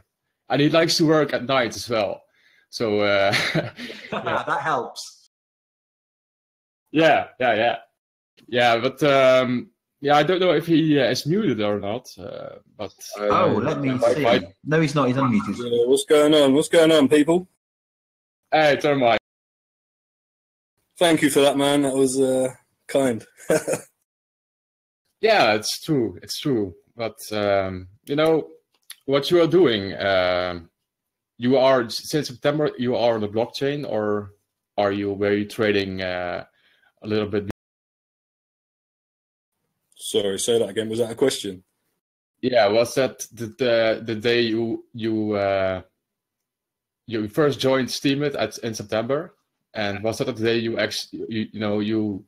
really explored blockchain, or were you into it a little bit earlier, or how? No, I'm new to this, man, and I'm here to learn basically because a lot of this language I don't even know what it means. Do you know what I mean? So I'm learning as we speak, but I came to it completely from a music perspective. Do you know what I mean? I was Facebook. Well, it actually came from. I was talking to a mate, and we were talking about Facebook and how they were starting to, they started to charge so that 10% of your followers got to see your stuff and blah blah blah.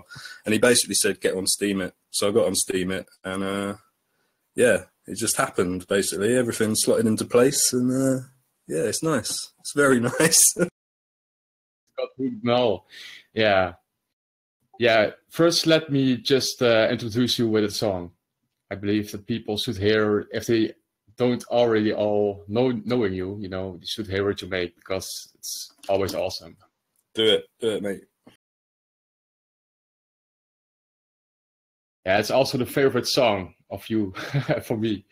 It's called Rap Evangelist. Solomon Gehazi on the vocals, yeah.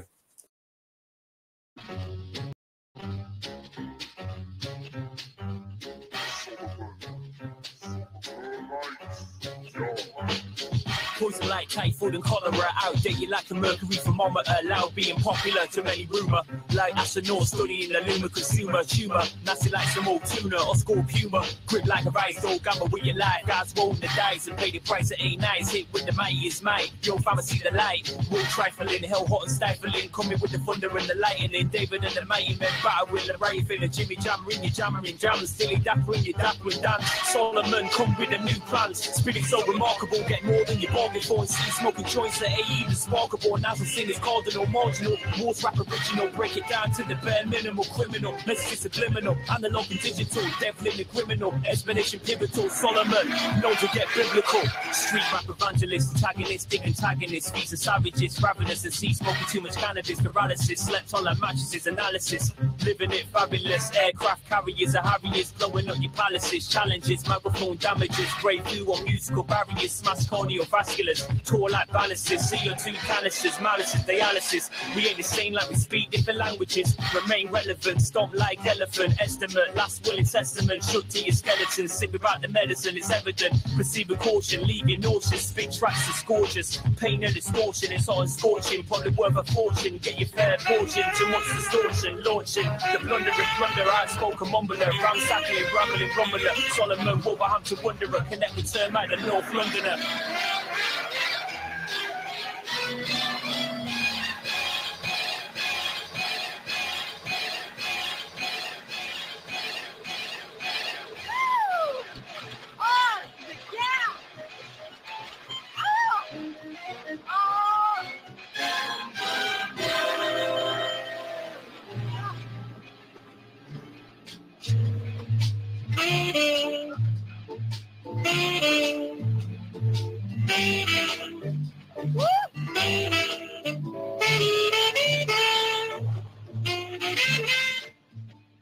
How long you going to let the cookie broth showboat like that?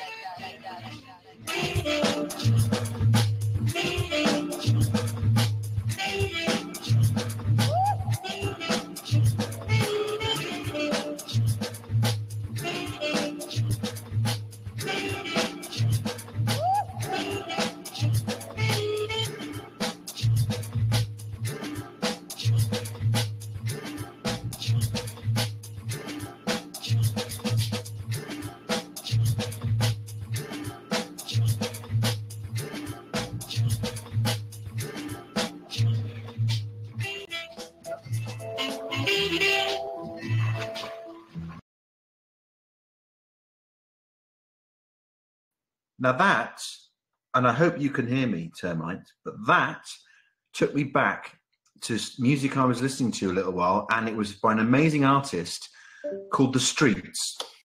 Yeah, I know The Streets, man. Yeah. Absolutely awesome. I don't think he's doing much nowadays, but man, you took me right back to that. I mean, that was fantastic. Cool, man. I'm glad you liked it. Yeah, there's a good little scene in London. It's probably not getting out there into the world, but there's a scene here. Do you know what I mean? Yeah, but I mean, The Streets, is that kind of one of your influences or not? I'm going to be totally honest, not at all. But I do like a bit of The Streets. Do you know what I mean? It's a unique, yeah, it's a unique thing he does, The Streets. Do you know what I mean? Yeah, sure. Freedom, I didn't know you had street credits. Savo, I love you. Do you know that? Although I hate you sometimes. Everybody loves and hates Savo, innit? Yeah. Yeah, you have to find the balance, you know. So, indeed, mate. You're just restoring the balance. That's what it's all about. Exactly. So how do you as an artist, you know, it's lo-fi, how you describe your music. Can you tell us a little bit about what is lo-fi hip-hop? Yeah, I mean, it's not my term at all. I have a concept where I make a track, it's done, I move on to the next one. Do you know what I mean? I get bored going over the same thing, making it perfect and polishing, and I'm not into that. I make a track, move on. That's my whole concept, really. So you just said that you just make it and that's it, and one day, because I know. Yeah, I mean, this is what I was getting at. Basically, when I came on to Steam it, and it just worked for me. Do you know what I mean? I've got this process where I just make and I make and I make, and I've got hard drives full of stuff. But like, as far as setting up the worldwide Cypher Jam, do you know what I mean? I make a beat, or I make lots of beats every week, but I'll post a beat up every week, and then I get MCs from all over the world and singers. Do you know what I mean? Jamming on it, and yeah. It's awesome, basically. Like, it takes me a long time to find decent MCs in the real world. Do you know what I mean? I came on Steam it, and I got 15 to 20 each week. So, yeah, it's good. Yeah, because it was the second topic I wanted to come to you with. It's the Cypher Jam you do. For people who don't know it, it's like an open mic for rappers, right? And you make a beat, and people shoot a video or whatever they want to make raps on that beat.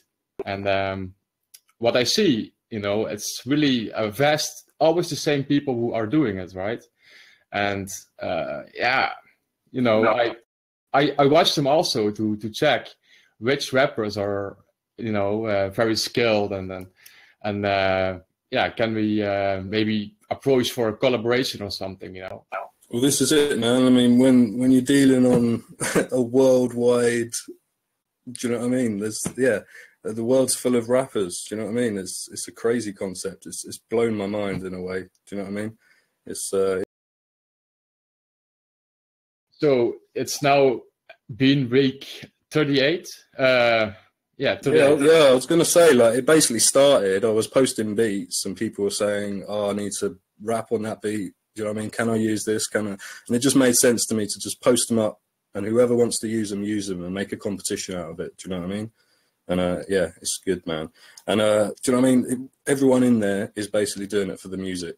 Do you know what I mean? That we really are doing that side of things. Like, getting a prize for whatever is nice, but everyone there is truly involved with. Do you know what I mean? They're not just there to make money, or, you know.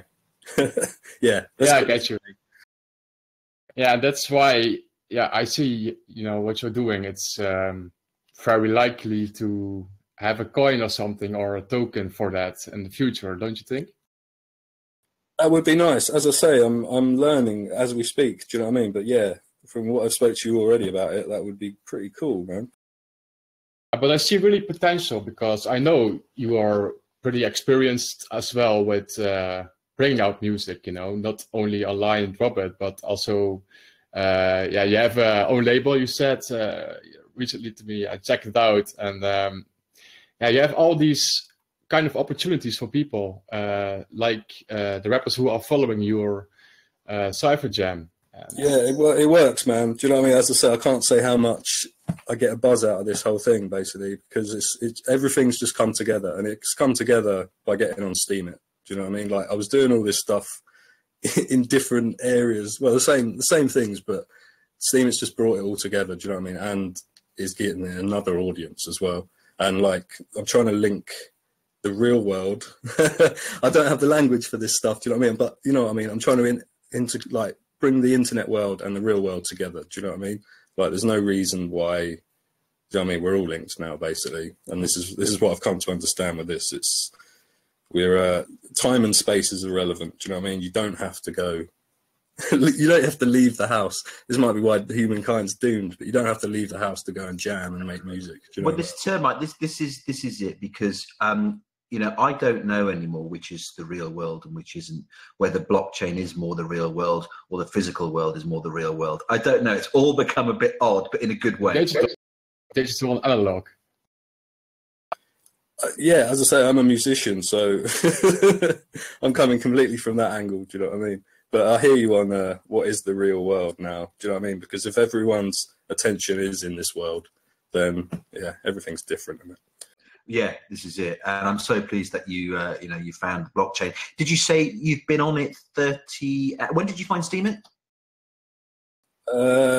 September last year, I think. I'm on week 38, and I basically started the Cypher Jam as soon as I got on it. So yeah, 38 weeks I've been on it. Okay, and how far? And I kind of put that word "far" in inverted commas, but you know, where had you been with your music before you found the Steam It platform? Where do you want to start? I'm not a young spring chicken. Well, this is it. I don't really know, you know, from a voice how old you are. But I grew up on death metal. I was in a death metal band. I toured Europe. I did a few years of that. Then I was a lighting technician. Now I do a bit of this and a bit of that. I'm a bit of a Del boy, if I'll be honest. Do you know what I mean? That's okay. He's a good influence. Who's that, Del boy? Yes, come on, he is. Yeah, but why not? Sorry, I was just watching Only Fools and Horses earlier, so that's why I bring it up. No, I wish he was on TV more. But loads of people don't know who Del Boy is. But anyway, yeah, just coming back to the music a minute. So you've been on the I mean, what I'm trying to get at is really, I suppose, in terms of professionalism, how far have you got with your music?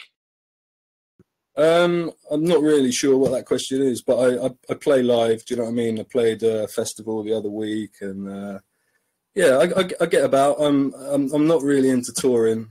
Do you know what I mean? I'm getting a bit beyond that. I prefer just to. This is why, as I say, Steam. It's kind of put all this into one thing on my laptop. Do you know what I mean? Yeah, well, this is it. I mean, a lot of people are looking for a label to be signed up to. Yeah, I guess you're not, but other people are finding places like Steam It. You know, and I'm just trying to find out more about what you want to do, where you're trying to go with your music. Really, whether that is that professional signing up, or whether it's just simply playing it and trying to make a bit of money from Steam It, whatever. Yeah, this is it. As I say, I've never been in it for the money, so the money is just a nice side of it. Do you know what I mean? But yeah, I'm not really sure that I'm not looking to get signed. No, I've kind of gone through that and seen the bullshit and what it actually leads to. So yeah, I'm not interested in that really. I enjoy making music, to cut a long story short, and I enjoy that people like it. You know what I mean? But I believe that you can help people with your music and your label, for instance. To yeah, you are making now an album with Willie G, aka on Seamouth he is Scribbling Willie. Yeah. No, there's. I mean, I'm always making several albums and several projects. Do you know what I mean? But yeah, we've got through Steam It. I've got an album with Willie G that's coming out, and I've also got an album with Burning Zeal. I'll get his name right. And yeah, a couple of others, Ken Entertainment, and I think Red, if he's there. Hopefully, I'll work with Red at some point. So yeah, it's all good, man. It's all good. And as I say, we're taking this time and space thing out of it. Do you know what I mean? If you've got some kind of device that you can record on, we're linked, basically. Yeah, like we did last time with the jam session. You know, where we had huge feedback, but you know, all these sounds with One Media and stuff. Yeah, it's good. It's good fun. If it's fun, then do you know what I mean? We're already winning, man. Absolutely. So shall we put on another track of Termite? Yeah. Which one you doing, Savo? Yeah, I'm looking. The one with Willie G. With Willie G. Rough man. Yeah, cool. Irish MC from Steam It.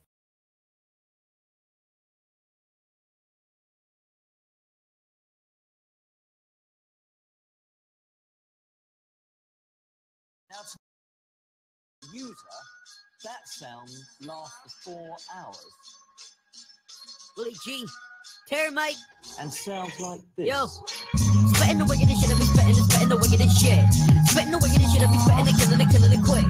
Listen, I'm cooking this up in the kitchen, switching the music up in the circuit, feeling it switching, mixing. If I can shit with the flow that is out of this word, that is out of this word. Like a satellite man, like Saturday night, and I write till I'm out of these words. Inflict this addiction, beautiful musical sickness on your witness, mischief. When I spit this music, I'm gifted witness. On top of a hill, and I'm dropping and pulling and doing, I mean that I'm honestly ill. I honestly will just psychotically drop it because man, I gotta just chill. Fuck a pill, blood or spill if you're trying to drop me. So fucking hell, I'm so fucking ill that nothing will stop me. I struggle as a room stuck up, I'm moving and stuff, and it fucking just sucks. Like a bitch, cause I sit and just scribble and shit, just cracking a couple of books. Fucking I'm nuts. I've been sectioned 5 times up in a white line. Thought it was psychotic, I on the high mind, I was fucked. Working together, we by ear, rapidly setting and cutting it up. Cause I'm sick of this sitting this shit and just looking at something stuck in a rut. I'm not living and not citizen, but God willing, I'm not chilling. I'm out of my mind, just trying to spit the skill and I'm killing them with them.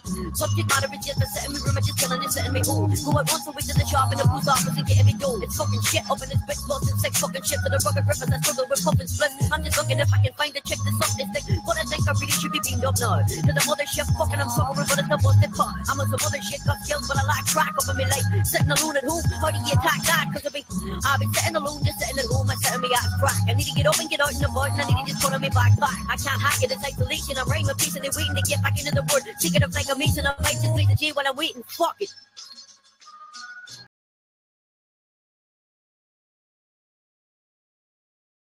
Oh, that was a bit soon. That was the sudden ending that you weren't ready for, or me. Oh, sorry. Yeah, I have to change my input, you know, because I can't speak. And get it all set up again. I want to ask Termite a question because it's interesting what you said before about how you saw the industry and you didn't like what you saw. Because I've heard other people saying that, to be honest. People who've taken that perhaps more conventional route where they want to be signed up, they want fame, whatever, clearly hasn't appealed to you. Is that right? It did at one point. This is what I'm saying. I kind of went through all that stuff. And a lot of my friends from that time are well, they're penniless and they're drug addicts, and they got nothing out of it. Do you know what I mean? At one point, like, do you know what I mean? You're watched by a few thousand people. 10 years later, it's an industry that really doesn't look after the people that work in it, basically. Yeah, I hear that, and I hear that from a lot of people, actually. And you know, I think there's a number of stories that would say similar things to what you've just said there. So, okay, so it appealed to you at one point, then you saw what it was about, and you took a step back. Is that it? Yeah, as I say, I was in a band called Sixth. We toured for a bit, and there was, do you know what I mean? They're still going. I left, basically, but yeah, it was. I learned a lot. Do you know what I mean? And the business side of it, and not necessarily the business side of it, but the fact I really didn't want to spend my life doing that. Do you know what I mean? Like, did you think it stifled your creativity, the business side of things, and the music industry, so to speak? Yeah, definitely. So, so my metal career kind of ended when I had to basically go on stage and talk about Jägermeister, and yeah, I didn't do it basically, and we were getting a lot of money from Jägermeister, so the shit hit the fan, and then you realise that you're not in control of any of it. Do you know what I mean? Yeah, no, absolutely. I know exactly what you mean. I mean, just going back to when I was at university and I was living with someone, he was a real, really into his music, and he wanted to go that conventional route of being signed up. And I said to him, look, I've just walked past a shoe shop. There's a band playing in a shoe shop. I'm like, what the hell are they doing? I mean, from an image perspective, doesn't look too great, if I'm honest with you. But he said, no, it's really good they're doing that, because they're getting sponsorship, they're getting money in, and they're sort of linking up with a corporation. And I'm thinking, what am I hearing? What do you have to do now to get your music out there? Yeah, it's huge. That whole side of the industry is so huge and definitely controls it. And this is it. When it came down to it, I was a little fucker back in them days, excuse my language. But do you know what I mean? I wasn't concerned with having a nice world or any of that. I was an angry heavy metal kid. But do you know what I mean? I didn't want to tell a big room full of people to drink Jaeger. It was going to kill them. There's no other way of putting it. So, yeah, that was that. You know what I mean? That's disgusting. So I think I wouldn't have done it as well. Yeah, but that's you adopting a bit of principle there, is it not? This I only realised this after, yeah. But yeah, I guess so.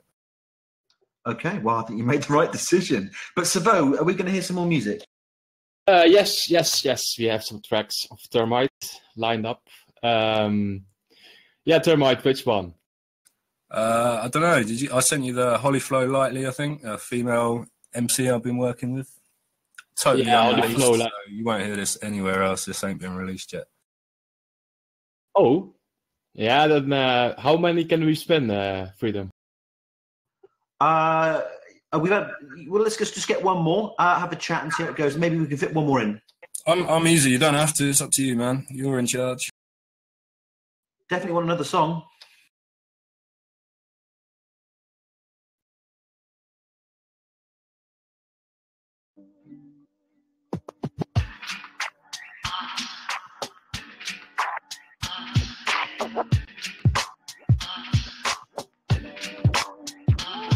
Since before I could walk, and I've been spitting bars since before I could talk. I've been eating MCs with a knife and a fork. Yeah, people like me because I'm boring. I got bars to make your brain sore.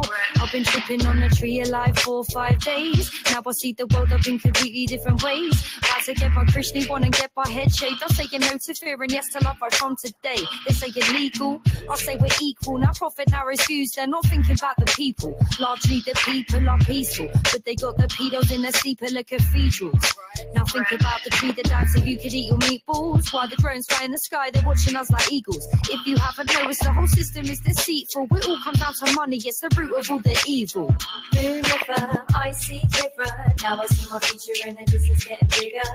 Believe if you want to achieve. Open up your mind and you'll set yourself free. Set yourself free. Set yourself free. Set yourself free. Set yourself free. Set yourself free. Ring, ring goes the sound of my alarm. I got the splitting in my head with the familiar charm. I had 4 hours sleep because of the gig, but it's calm. Just another 3 minutes, these won't do any harm. But oh shit, oh no, now it's 10:30. Did it again, my bed's my forever friend. My boss thinks my interview was lies and for pretend. And all they think it's cool, I'm asking money to lend. And now I'm searching for the answers in the bottom of a bottle. Woke up and I'm drinking fucking life off that full throttle. Trouble, get buried under rubble. Bubbles, speak through muffled rumbles. Devil on my shoulder chuckles. Control crumbles as I take another tumble. Man, I stumble through the jungle and my muscles become supple. It's subtle, I wiggle wearing muscles. And an upward struggle, buckle under pressure, picking pieces from the puzzle.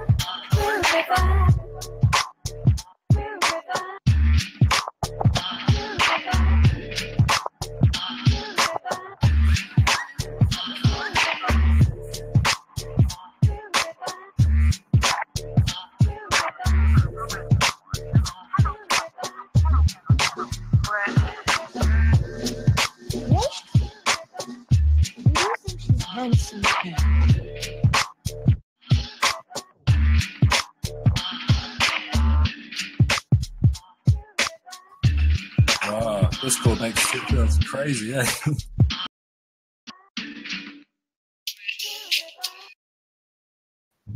Yeah.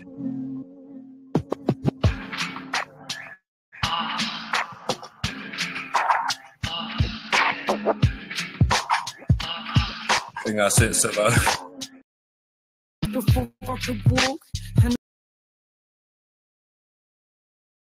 This chord's crazy, eh? Sound quality is mad.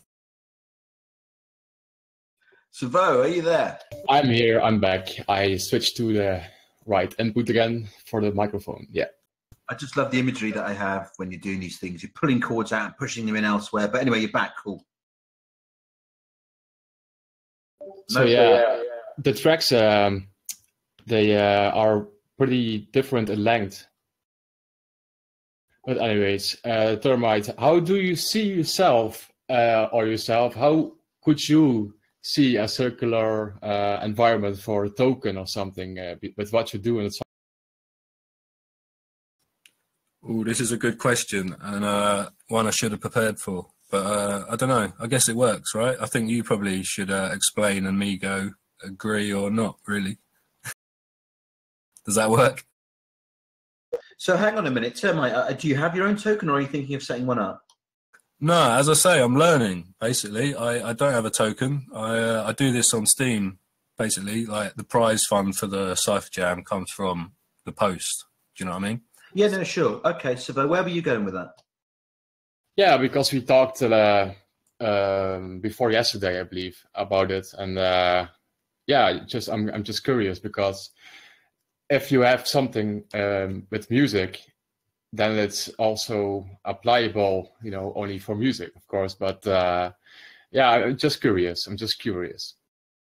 Yeah, just off the top of the head, it would be nice if, I don't know, like production, vinyl production, mastering, all that stuff had a token, do you know what I mean? So it could go via the musician or the band to producer and back and forward like that. That would be quite nice.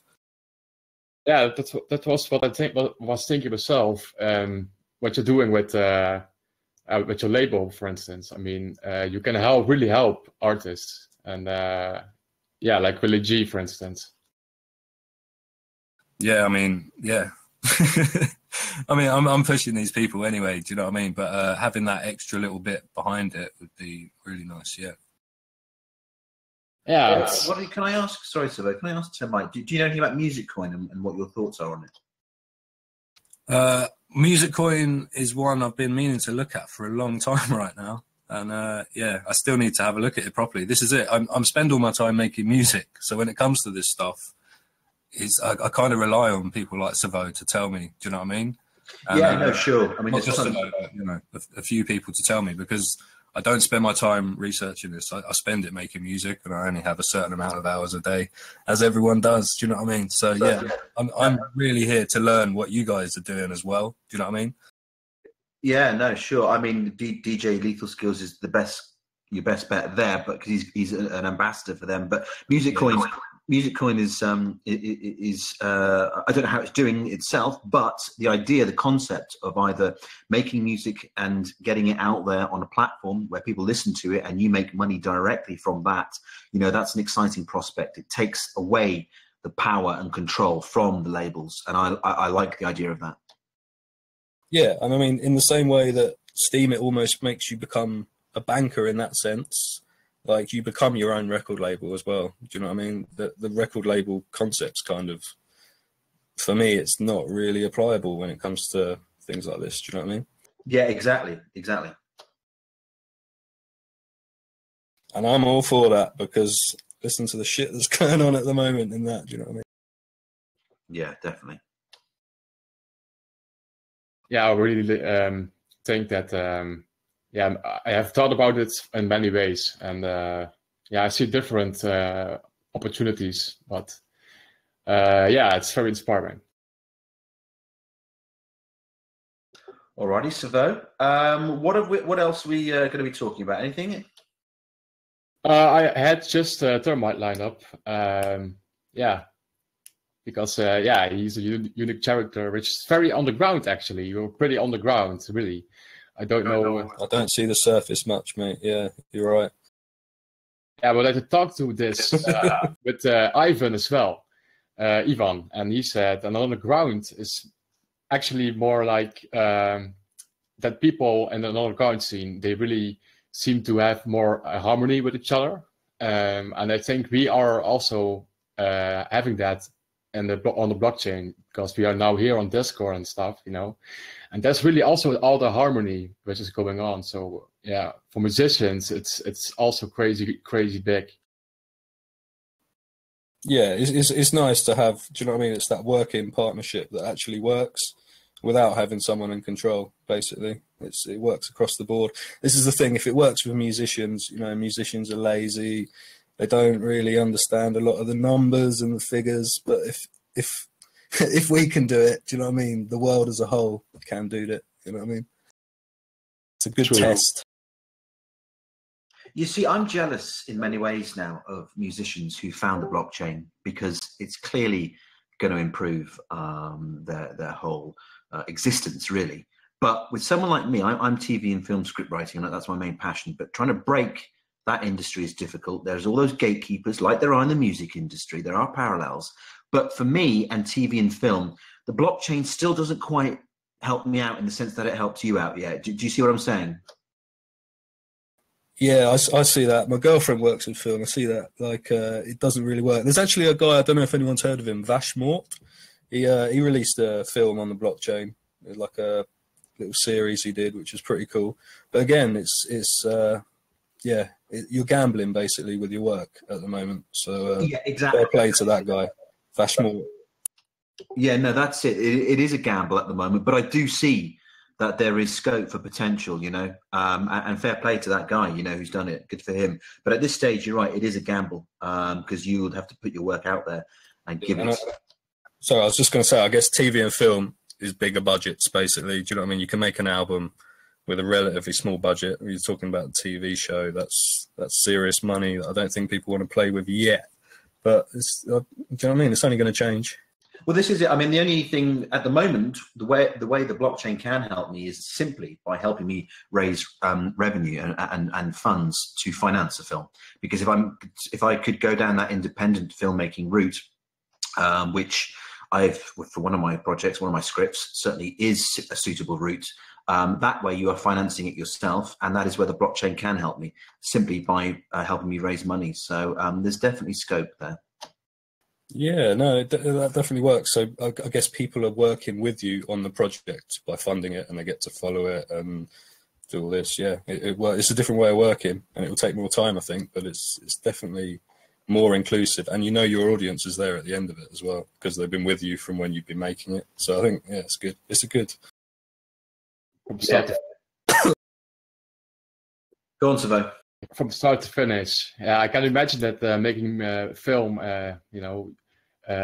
is way more expensive than just making an album, for instance, because you can do it in 7 days, maybe 5, right? But to set up all things, that's takes some time. I once was registered as a film figurant, you know, so but I never got asked. What film was it for? It was just random for a series, or where there was a film shooting going on somewhere, and yeah, you know, you can just as an extra, was it? Yeah, yeah. Oh, you should have done it. Yeah, I never got an email, but I was. Oh, never mind, Savo. Your big break there could have been waiting, but you know, maybe there'll be more. Still hurts. Right, we're gonna have to wrap up soon, Savo. Anything else? Termites. There you are. Sorry, Savo. There's you. That is exactly what I see you doing, except the hair's wrong. It should be blonde, but never mind that. No, that's me there. That's me. It looks very interesting job. Yeah, but that's exactly what I'm doing. Yeah.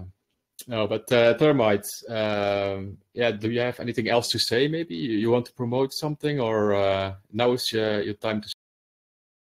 Yeah, the great promotion. I'm going to post up the Cypher Jam. Anyone who likes singing, rapping, anything like that, come and... Sorry, I'm going to need to press buttons. Come and check it out. But yeah, that's it. Check out the Cypher Jam. I'll see you on Steemit. I'll see you on here. I'm going to stick around and learn some more. Thank you very much. Thank you for joining. Yeah, thank you, Termite. It's been great speaking to you. Good luck with everything you're involved with. I'm glad you're on the Steemit platform now. Hopefully bump into you again soon. And thank you, Savo, again, for another great music segment. So much appreciated, dude.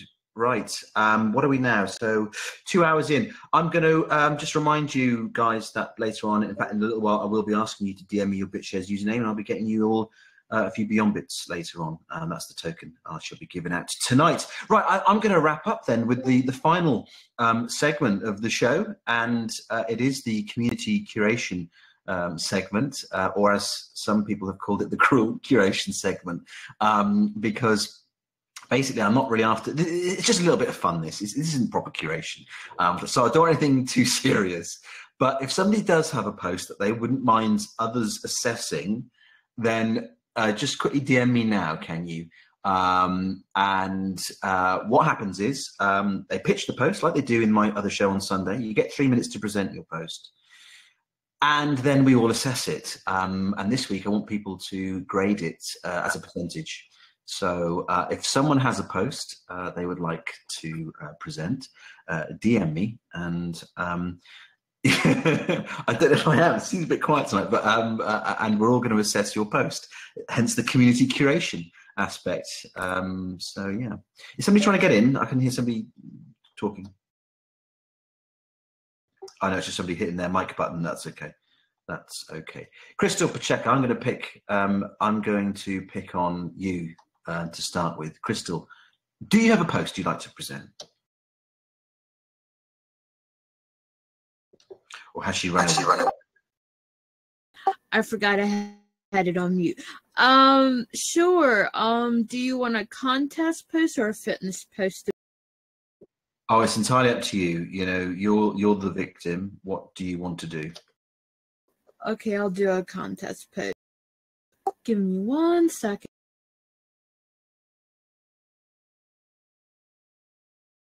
No worries, no worries. Don't forget, guys, as I say later on, I will need your BitShares username so I can get you all a few Beyond Bits tonight, Beyond Bits later on for everybody who's come to the show. Good to see you all here, so thank you for that, guys. Right, okay, here she is. Oh, no image, never mind. Yeah, it's been doing that. But it is your favorite Steemian photographer comment challenge. You just tell me who it is with your picture and comment and tell me who your favorite Steemian. I'm kind of keeping up the what I did last time with the favorite Steemian musicians. Oh, okay. I just tried putting your post up again, but it's not working for some reason. Might be some bandwidth issues. I don't know. But so this time it's not favorite Steemian musician you're after.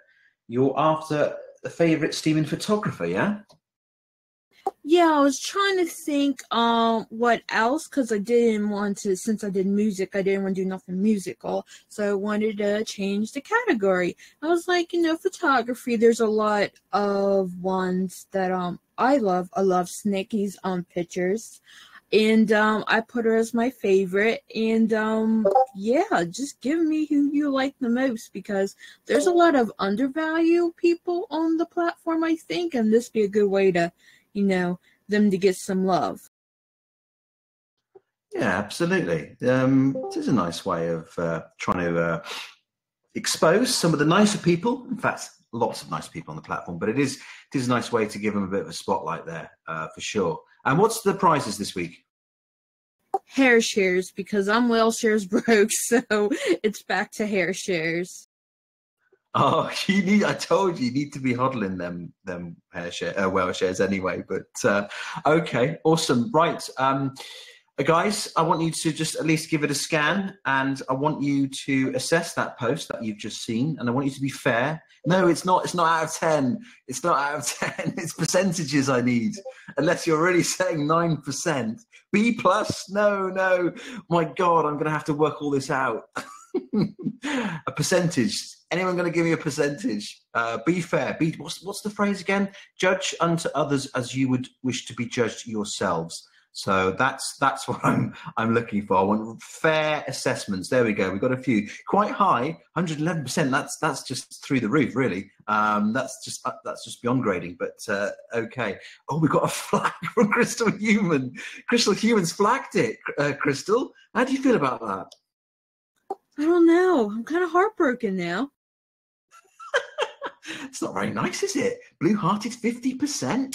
Oh, they're getting mean. You started off really well. Oh, it's all good. Okay, all right. I think I shall. 80%, nice high one there from Savo. Right, I'm going to pick on someone else then. Let's see who is still listening. Cotterin, are you there? Do you have a post you'd like to present? And when I say present, this isn't the usual post promotion. This is community curation. Hey, Freedom. Unfortunately, I do not have a post to present, but I am here. Oh, okay. All right. Are you saying you don't really have a post, or you just don't want to chance it? You don't want to be the victim? Well, to be honest, I only have one post that I made this week, and it was just like a recap of the Monday show. So it's basically me saying like whose posts I picked on Monday. So it's not really, I guess, my... That'll do. Put it up. I don't mind synthesizing between different Whaleshares shows. Don't be frightened. Put it up. Let's have a look. Just give me a second. I'll grab it. All right. You do that.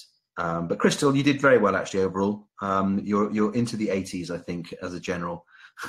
But 70%, people are still grading you. That's nice of them. They're catching up. But right, here's Cotterin's then. Cotterin, tell us about your post.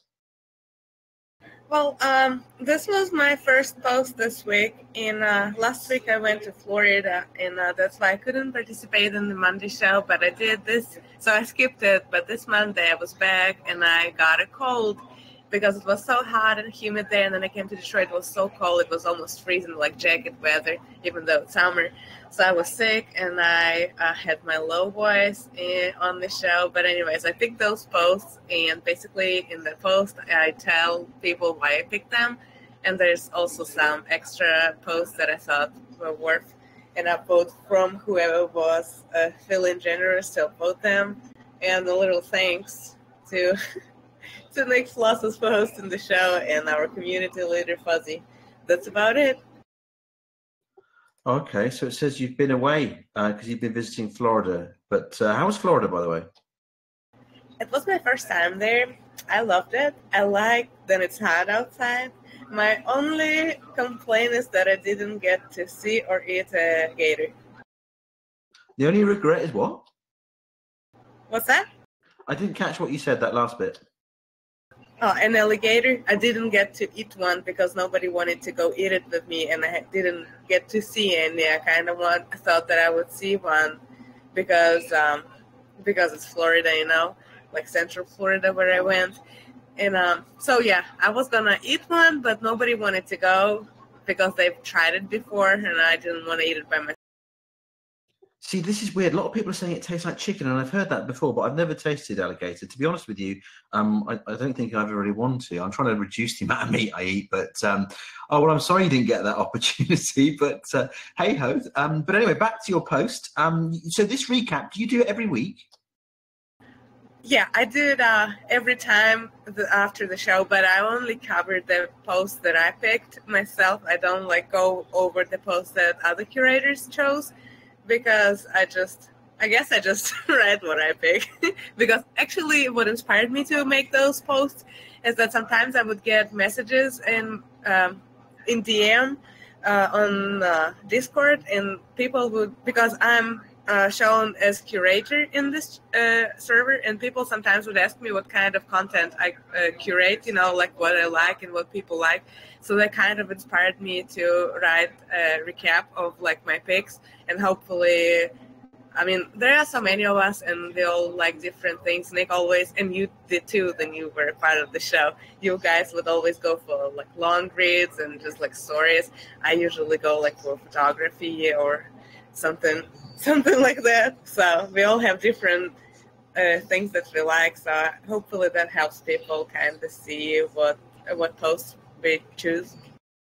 Okay. Oh, well, that's nice. Good to get that background info there and explain it all. But nice post, I think, actually. I have to say, some of the results that are flying up are very complimentary. I have to say, I think they're a little bit higher than Crystal Pacheco's. Sorry, Crystal. But I think Cotrin might be in the lead at the moment, but I'll go back and check later. But for those of you that haven't, please do now assess the post. Percentage this week, not grades, power picks, and not out of 10, but percentages. Yes, some more coming through there. NZT-48, not sure what that is. But 88, 45, oh dear, another flag. Her percentages were too high, apparently. Okay. Oh, minus 145, oh my lord. For me to vote since I'm not logged in, oh dear, never mind. I should say, by the way, out of the ones that I choose, the one that gets the highest score does get 10 Beyond Bits. I forgot to mention that. So as I say, please be fair to people. Judge unto others as you would wish to be judged yourselves. But some solid scores there. Blue-hearted, that's a bit harsh, but some solid scores there, Costume. But okay, thank you for that, guys. Going to move on. I'll fit in one more. No, I'll fit in two more. John Scott, are you there? Do you have a post you'd like to present? Hi, Freedom. Yes, I'm here. Hi, everybody. How are you doing, sir? Very good. You? Very well. Give us your post. Okay, it's a post about it's a mem challenge for EasyDex. I'm going around the world with it, so enjoy. Oh, okay. All right. Well, tell us about your post once it's up. Okay.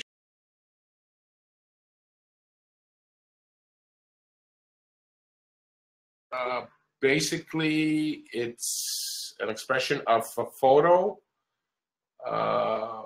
that you put a quote on it, and it's called a meme. I posted it before, maybe 2 weeks ago, so I'm continuing the challenge. This is number 3, and I'm taking EasyDex around the world. So I'm starting with New York, and then I'll probably go somewhere else, and we'll see where it goes from there. That's about it. Oh, okay. So what do you want people to do for the mem challenge then? Basically, pick an image in pink, make a quote with it, use EasyDex on it, and take it where you want from there, and just link it onto my comment with your BitShare IDs, and then we'll pick a winner, and I'll keep it going from there. Very nice. And what are there prizes? Sure, there's prizes, there's rewards, there's PB tokens. So basically, the post explains what the PB token is, plus an official write-up. It's there. You could copy and paste it with your image, put it in my comments, and we'll take a look at it. Then we'll present it on the next Hangout, take it to the next week, keep it going, and it's great to learn about EasyDex, and it's fun. And memes are great. I love them. Yes, I do actually. Certain memes, I suppose. I'm becoming a bit more refined with my memes, I think, and what I prefer. But there are some amazing memes, or memes, as we say over here, out there for sure, definitely. All right, thank you very much for that, John. Guys, give me your marks on that, please. What are we, 80%, 100%, another 100? Blue Heart is being generous there. Oh, my Lord, what's come over you? Well done.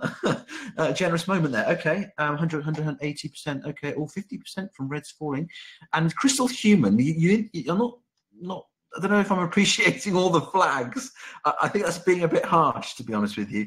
Yes, I like the idea as well, Catherine. Some good scores there for you, John, coming through.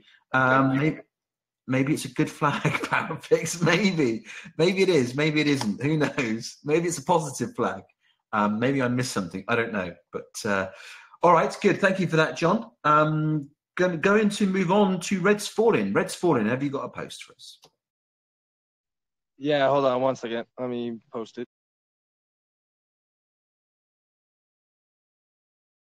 And yeah, it's actually the last Termite Cypher Jam round 37. Oh, okay. Yeah, tell us more. Well, I just had to take 2 months off, so this is my coming back. I'm just getting back into Steam it kind of, and Termite was the thing I started with most, so I feel more comfortable doing his thing than anything else on here. All right. And so what is your involvement then with the challenge? Did you submit your own entry for the contest? Yeah, this is the entry for the contest. Oh, okay. Are you singing? Rapping. Okay, I'm going to have to play a bit of this. Hang on. What up, everybody on Steam It? Shout out to Termite Music. Invite you to try it in a bag. Here we go. Yo. Spin rude, and one will tell you to the rules. Hollywood's falsehoods, please gutted neighborhoods. Check out the wormwood and investigate. Not just listen and hear, feel and comprehend spit. Is that coming through or not? Yeah, we could hear it. I can hear it. All right, hang on. In my 8 trigger fingers, winner falls on all at some point, even in sums of hellish fire. I like my weapons to inspire. Retire, never, forever be talking. No more causing recording glitches. Keep mine from running away from this place, transitioning to be up in your face. May not like truth, but what is going to roll the show's layers of twist your mental aspects to open the employment in yourself to reflect the truth inside, out and in again until you see the time. Well, there we go. Just a little sample, anyway. It's nice to see one of these actually with the video there. Seeing you doing it, I guess you're taking a bit of a. It's quite a brave thing to do, isn't it? Because the contest, does it require you to be on video as well, or is it just your voice? No, there's no rules actually. Termite's pretty cool about that. You can pretty much do whatever you want on the post. You know what I'm saying? As long as you get it out there. Yeah. Okay. Cool. Well, I think that you sounded great. It's a shame I don't have time to play more, but we're wrapping up. But okay, guys, for those of you that have had a look at that post, give it a rating, please. Honest ratings only. Beyond Bits are being given out for this, so please rate the posts fairly. And what are we getting? We're getting a range for you, actually, Red's Falling. Some high ones, some middle ones, and some low ones, but keep them coming. There we go. Some more high ones coming through. All right, good stuff. Right.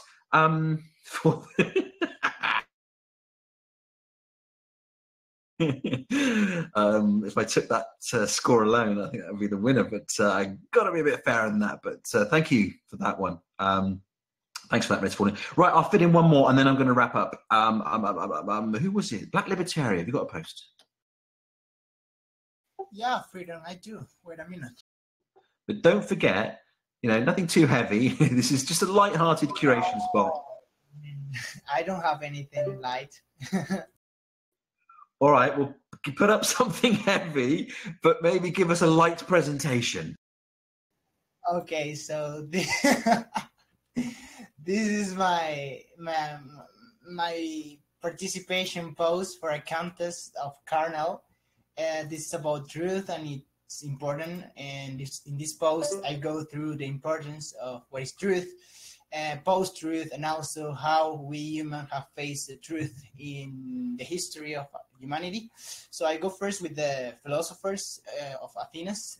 I'm talking about Socrates, I'm talking about Plato, Aristotle, and also I mentioned some other philosophers there in the post. Then I go, what is the post-truth and meaning of post-truth in our society, that everything is relative and that there's no such concept as truth. And then I go back to the importance of truth and what would be our society without truth. I mean, the simple concept that we have nowadays is that we are not teaching kids what truth is and the implications of it.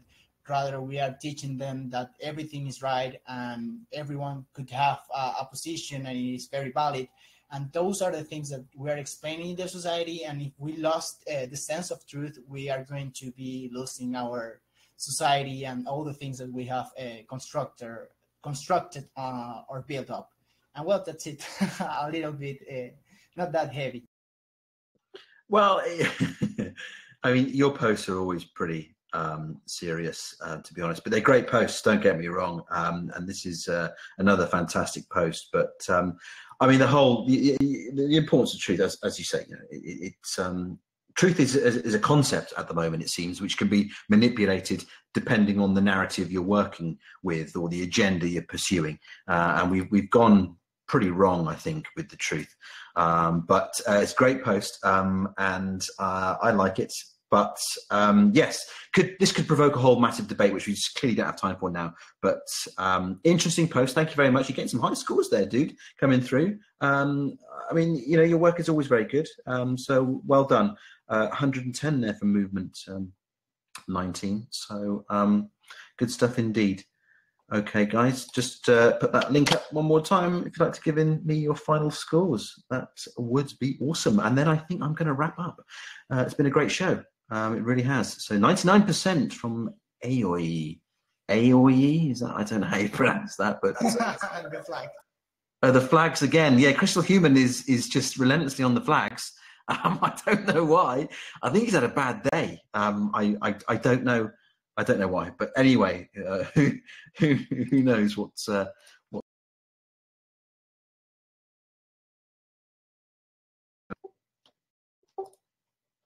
93%. All right. I should just ask Savo. Savo, are you there? I'm here. I'm checking if I have a post. All right, yours will be the last one then, if you've got one, and then that is it. We must wrap up. Oh yeah. Yeah, it's the half song I posted from last time. All right, last post coming right up now. Give it to us. Then put it in the chat. Oh yes. Oh yeah. sorry about that. Yeah, I was the wrong one. No worries. Tell us about this post. Do you need to play a song into the chat or not? Yeah, I can do. Oh, here we go. I've got the image of the guy in the chords everywhere.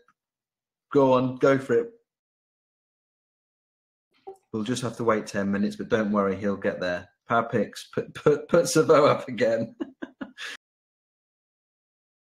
Oh no, I can't. I can't play it. No, I can't.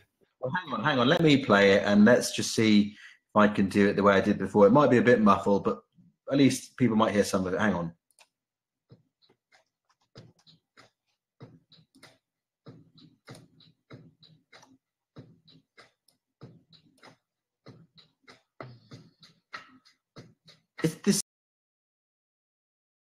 This song is a minute, Savo. It's a demo, and people can add to it. Oh, okay. All right. Okay. It's very quiet. I don't know why that. Hang on. Yeah, technology. It's all. It's all ridiculously hard sometimes. Right. Hang on. I got it.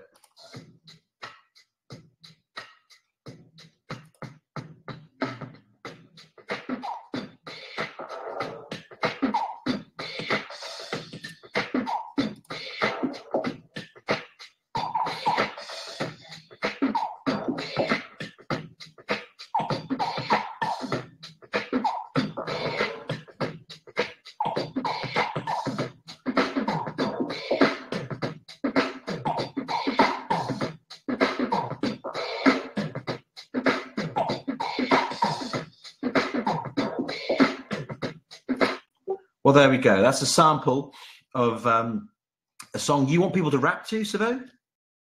Yeah, I actually want Turbine to add something to it, and yeah, I want somebody to rap on it as well. But I want to collect more versions and then check which one I'm going to finish.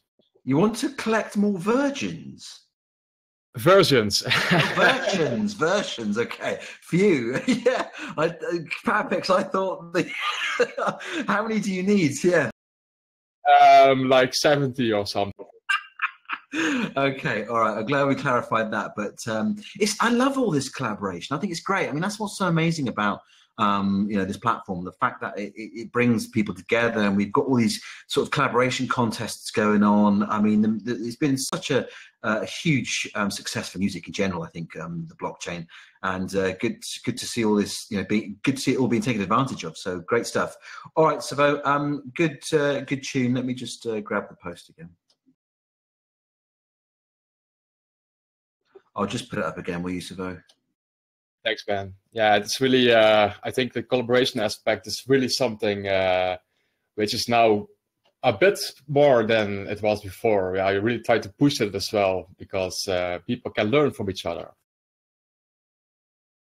Absolutely. Well said. Gosh, you're getting quite a few high scores there, and why not? I like these initiatives. I think they're great. Nice tune as well. Cotrin being a bit harsh there, but 75% is still a good score. But there we go. That wraps up. You give everyone 100. Yeah, but that's just not going to work, Crystal. You can't be nice all the time, Crystal, you're going to have to be a bit harsh sometimes. There we go. Easy Dex Pink. Why not? All right. Thank you for that. Thanks, guys, to everybody who came to the show. It's been fantastic to see all of this stuff coming together. I'm really enjoying it, and thanks to Chief Mapster for his insights into the crypto world. Thank you to Savo for his music segment, and also to Termite, his guest tonight, and also, I don't know if he's still there, Pensive, thank you for coming on the show. Been a fantastic show. Don't forget, guys, please now DM me your BitShares usernames, and I'll get you all a few Beyond Bits later on. So go ahead, DM me your BitShares username, and I shall get you some Beyond Bits. But until the next show, the next show on Whaleshares, I believe it is my show Sunday. It's the Promote Your Post show. So hopefully see you guys then. And until then, have a good rest of the week. See you soon.